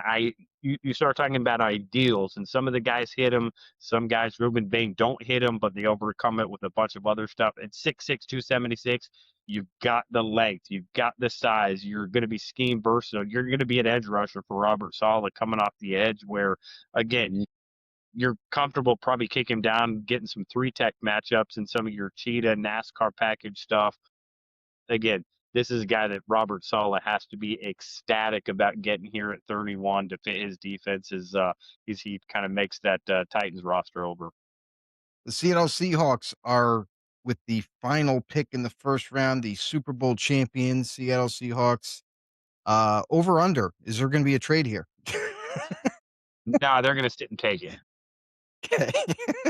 That's just the way it's been going towards the end of this first round, to where Six it's been straight here before six straight traded picks here.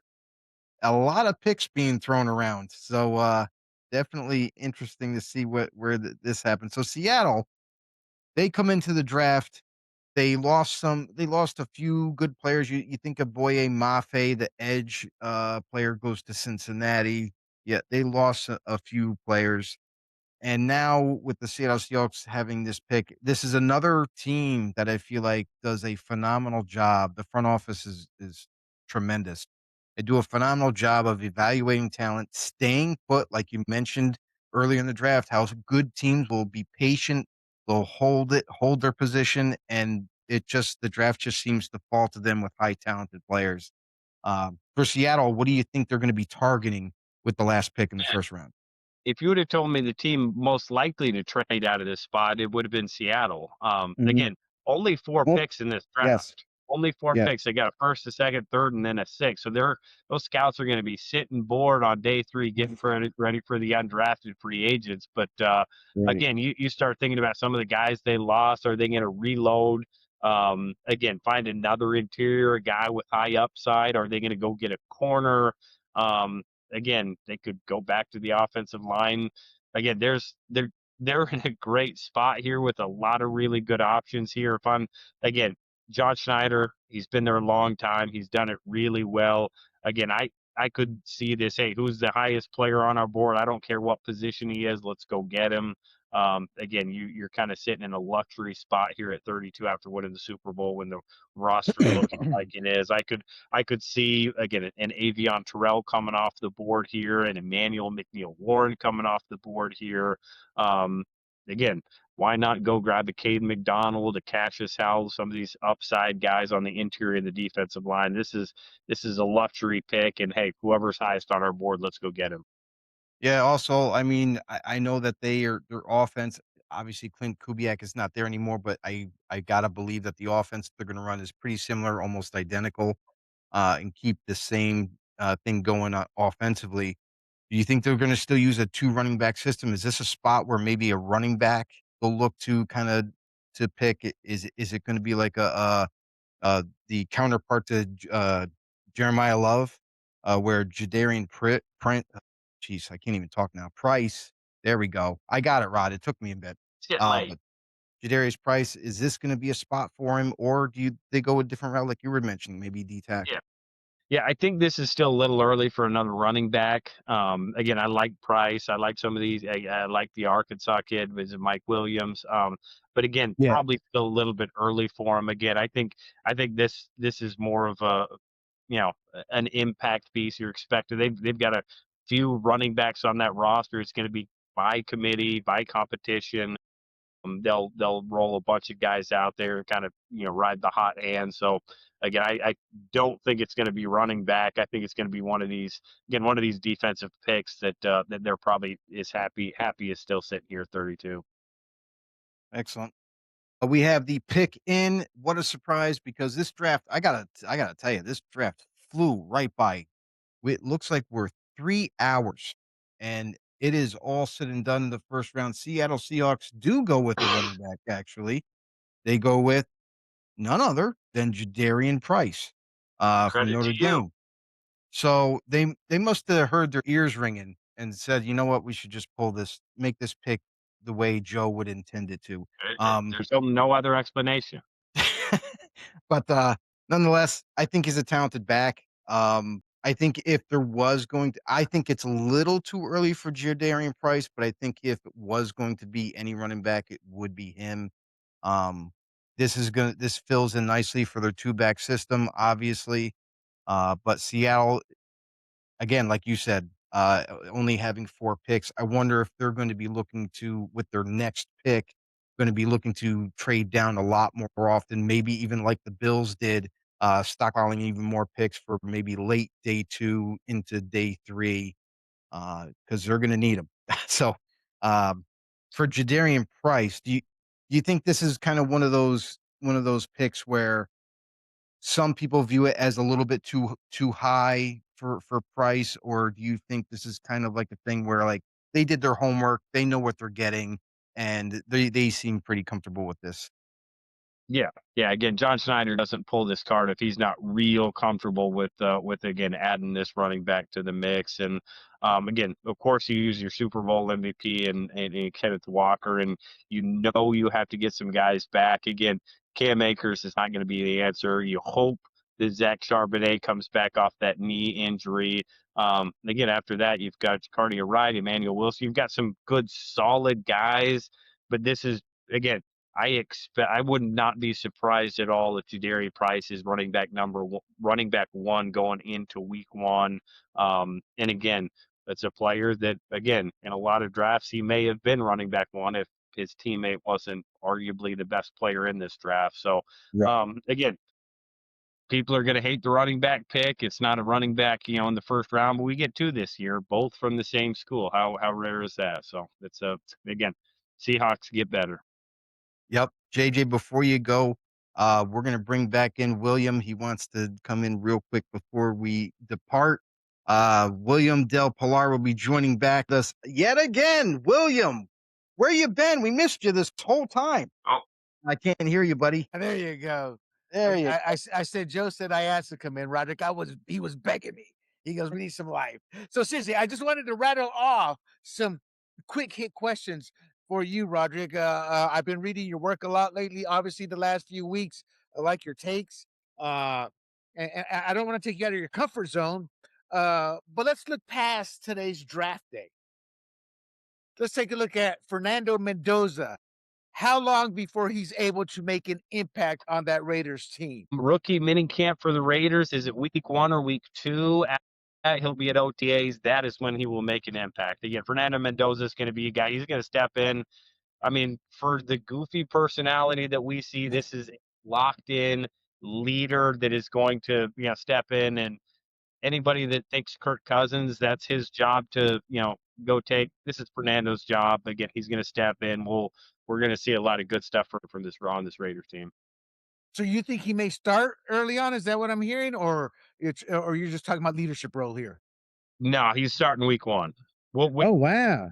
I don't think we'll see Kirk Cousins take a meaningful snap this year. Wow, wow, okay. As a fan, because I'm not no longer in the intricacy, I just assume it'd be some kind of transition, not to throw him into the fray. The Steve McNair approach, maybe not as long as Steve McNair or Patrick. I think. Well, let me ask you this from this perspective. Everybody says that the reason we have the Patrick Mahomes of today is because he sat a year behind Alex Smith.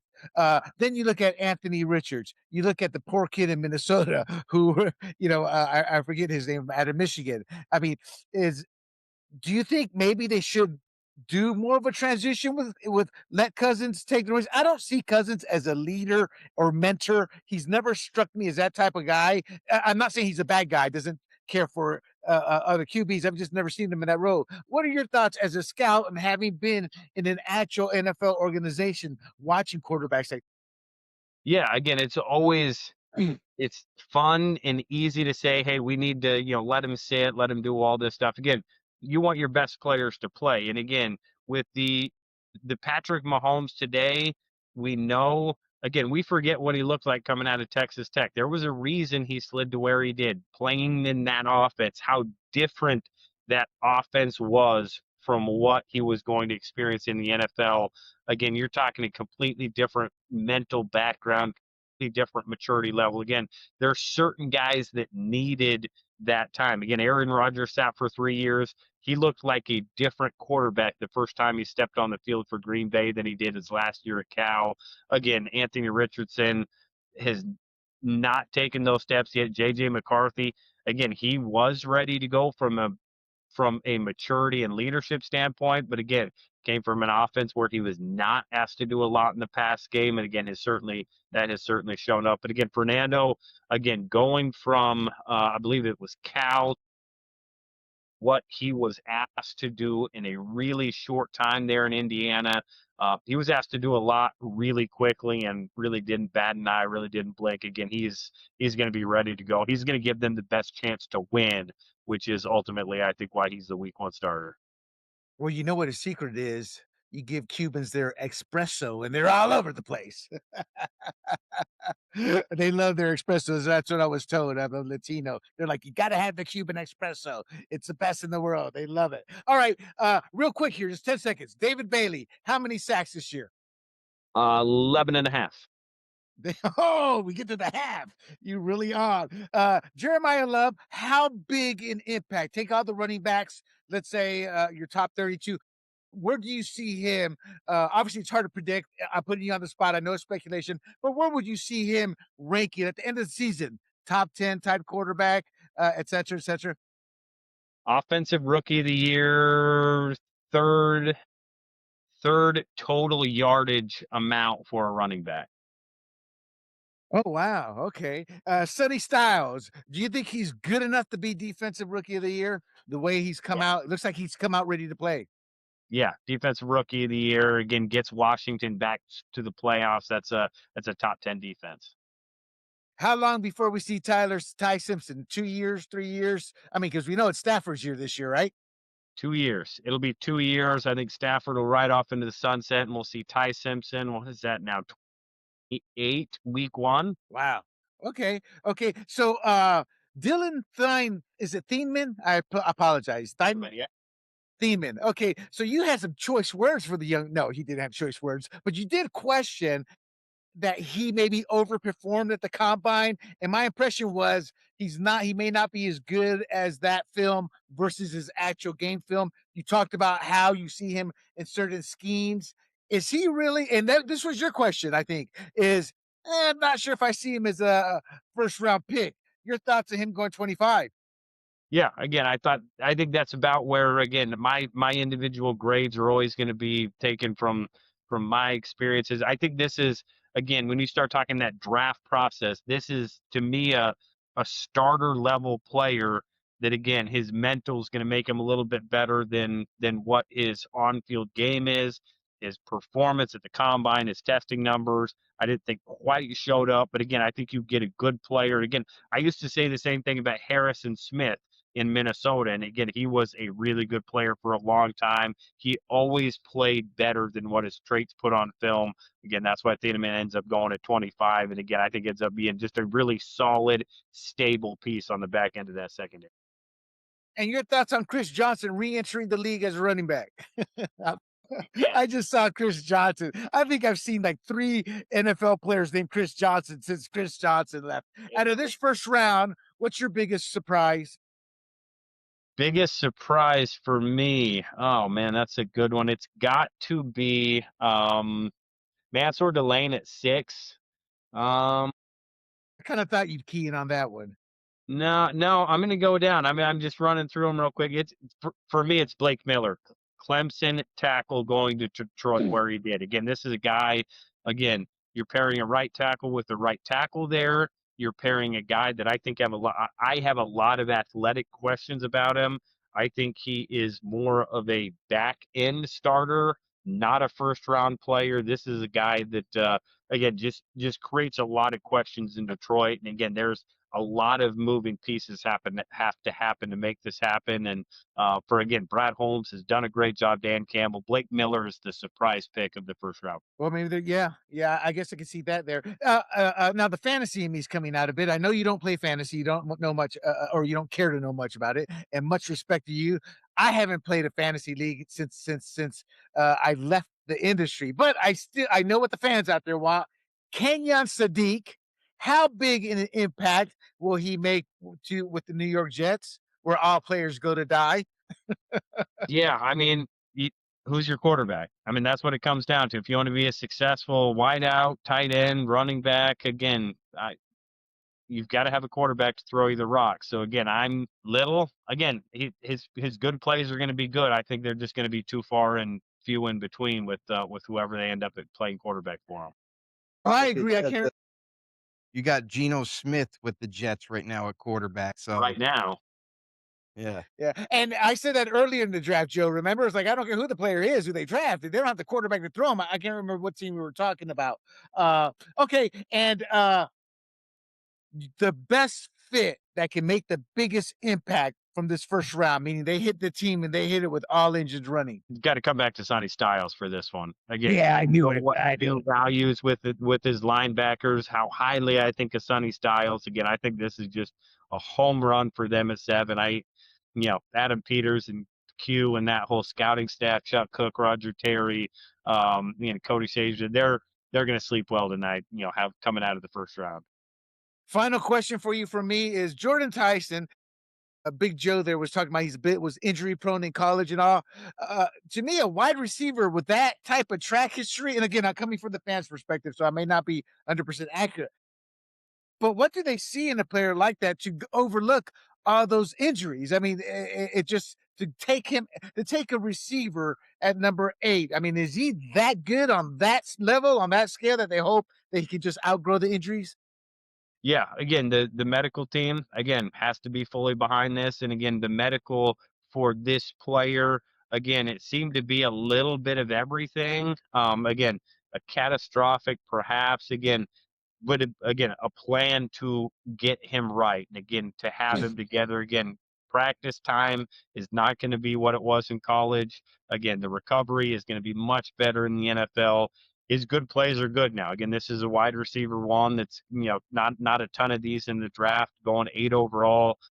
Again, to Kellen Moore's offense. Again, this is a good fit. This is a good pick. What some people thought was the best wide receiver in this draft. Again, good player going to a good fit. And the final, I'm sorry, I did have one more question. That freak of a specimen that has never played football, how do you pronounce his name? Uwar Bender, I believe. Bernard. I'm sorry, Uwar Bernard.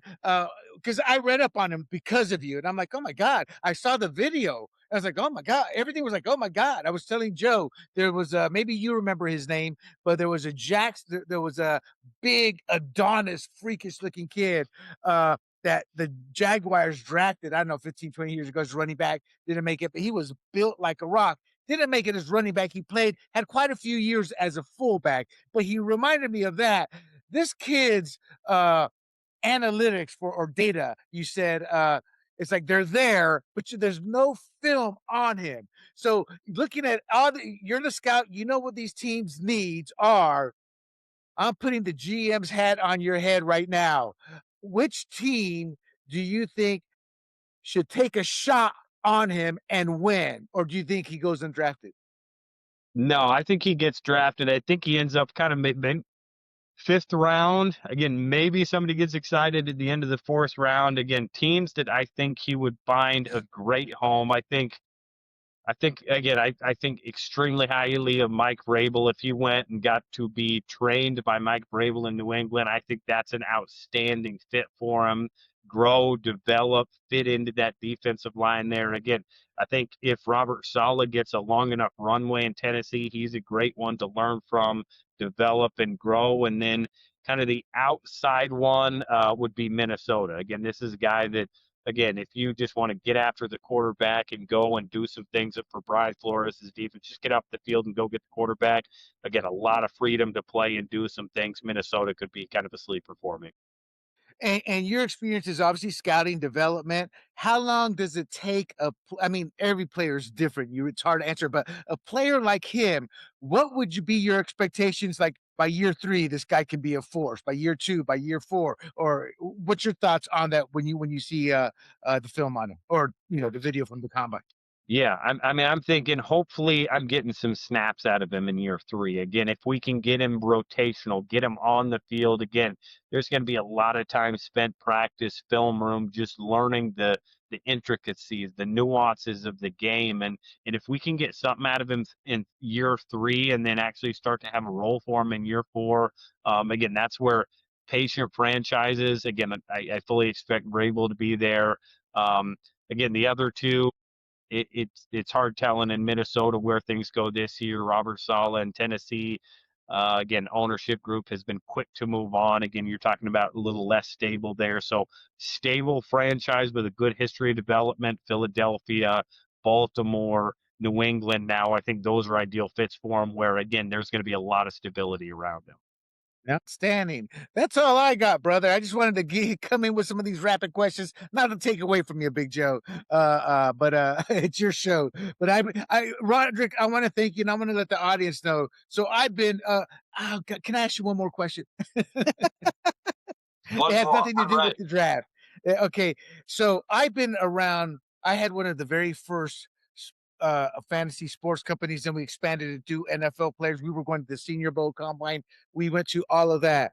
And what happened when the internet blew up was every Tom, Dick, and Harry was a NFL, draft guru all of a sudden.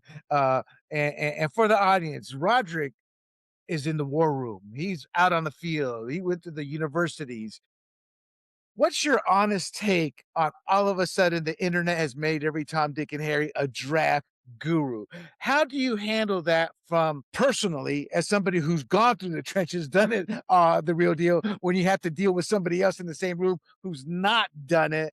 And how do you overcome that to get people to understand, hey, Right Step Advising, we're the real deal here. We're not just a bunch of schmoes watching film from the TV. Yeah, I mean, again, what's happened with the draft coverage, with people getting access to film, watching it, it's good for football. Again, it is because of the NFL and it's gotten big. And again, everybody wants to watch it. Everybody wants to write on it. It's good for football in general. It allows me to have a job still advising because again, there is so much money, so much interest, so much development. So again, from that standpoint, it's allowed me to continue doing what I'm doing with Right Step Advising, the Scouting the League podcast, everything I'm doing in the football world.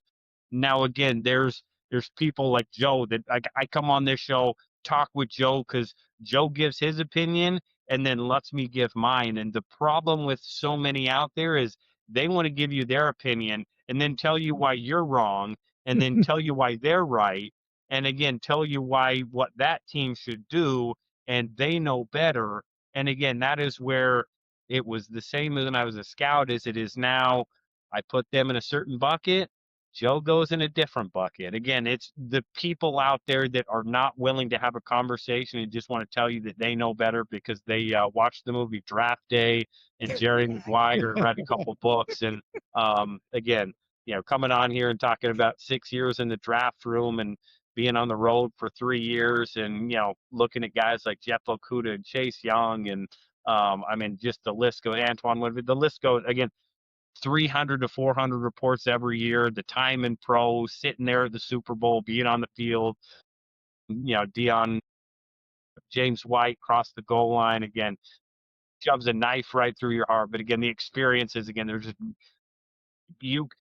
Joe can do everything he can to watch the film. You can't ever sit in a draft room and experience that, and that's always going to be something unique, something that I cherish, something that I value with everything Exactly. I do.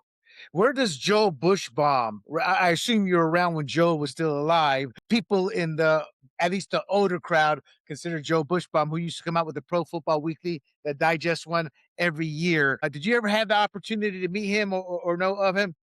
Didn't know him, didn't get to meet him. Again, I was I always loved football. I never got into the draft really till I got a little bit older into college. But again, definitely know about the draft guides, and definitely picked up a few and read them over the years. And for the audience, Joe Bushbaum was this introverted, nerdy type guy. Pro Football Weekly at that era was the Bible. Every week, that's where you got your news outside of the three main networks on Sunday. He became a bit of a legend, and he passed away young. But I think he kind of got that ball rolling for a lot of these draft gurus. But they said that when he passed away, they walked into his apartment, Hub Arkush, and it was just wall to wall film. He was able to get the films for years and years. One of the few fans started young that became a legitimate draft guru. But you're right, Rodrik. There's certain things in my industry, going to all these events. When I went to the Senior Bowl, when I went to the Combine, when I went to all these things, it's nothing like the circus it is today. But when I look at all these other fanboys, and I mean nothing negative towards them, I'm like, what you said, I think really hits it. It's that experience you cherish. I was there. I was sitting across the hallway talking to John Clayton or Chris Moore. I opened up to speak to Chris Mortensen once. These are experiences. So I get what you're saying. And it's like, I'll never be able to know what it is to win a Super Bowl ring. I will either at this point. Never say never, brother. You got the chops, you got the gravitas, and we can always hope and pray for you. Joe, I apologize about coming in and hogging your time. And Rodrik, thank you so much for all the work you've done with us, for keeping Joe company there and educating our audience. And I enjoyed checking out your videos, and I truly appreciate all the help you've been to us. Yep. Thanks, Will. All right, guys. Good night. Good night, William. All right. And then there was two once again. Thank you, Rodrik. You've been a trooper. Really do appreciate you coming on with me, spending a lot of time in the first round, giving me your experience, your knowledge, and breaking down some of these prospects. It's a truly an honor for me, having, like you mentioned, like you're a guy that's been there, done that as a scout. You have certain knowledge that people will never understand or never know behind closed doors with how each team works, how they prepare for the draft. Furthermore, I can't wait to do it again. Have you back on the show. Thank you so much, buddy. Really do appreciate it. Yeah. Listen, for the audience that is going to see the end of this show because it's so long, thank you guys for hanging around, watching. Definitely comment down below if you have any questions in the future that you want me to kind of forward to Rodrik or anything like that. But Rodrik, founder of Right Step Advising, the guy is still in the inner workings of prospects, getting them prepared for the next big step in their careers. Also, co-host of Scouting the League. I beg you, I implore you, if you love football data, information, knowledge that can be handed down, make sure you check out Scouting the League podcast. It is awesome and in great detail. If you want to know the inner workings of the NFL, this is the guy to get the information from. Rodrik, thank you so much, buddy. I'll see you in the next one. Yep. Thanks, Joe. Always enjoy it. Have a good one. There you have it, everybody. We've made it through the first round, and I got to admit, the first round of this draft has been absolutely, it flew by. I understand it went down to 8 minutes, but man, oh man, has 3 hours. 3 hours went by so quick, way faster than I anticipated. But man, it was pick after pick, trade after trade. Some of these big time players now, we see this every year in the draft, how certain talent keeps falling. Talent keeps falling. And this is no exception for this year. There are still some really good football players that are now going to fall into the second round that were initially deemed as first round talent. Can't wait to see the rounds 2 and 3 Tune in, give us your thoughts. How'd we do? Give us a review. Make sure you subscribe on Grumblings Media. Make sure you like and all that good stuff. We'll see you in the next one. Hey everybody, this is William Del Pilar, founder of Grumblings Media, and I want to say thank you for watching our content. If you want to support our all-volunteer efforts at Grumblings Media, smash the subscribe button right here. 100% free, and please consume and share our great content. Click either one of these two boxes for more of our work.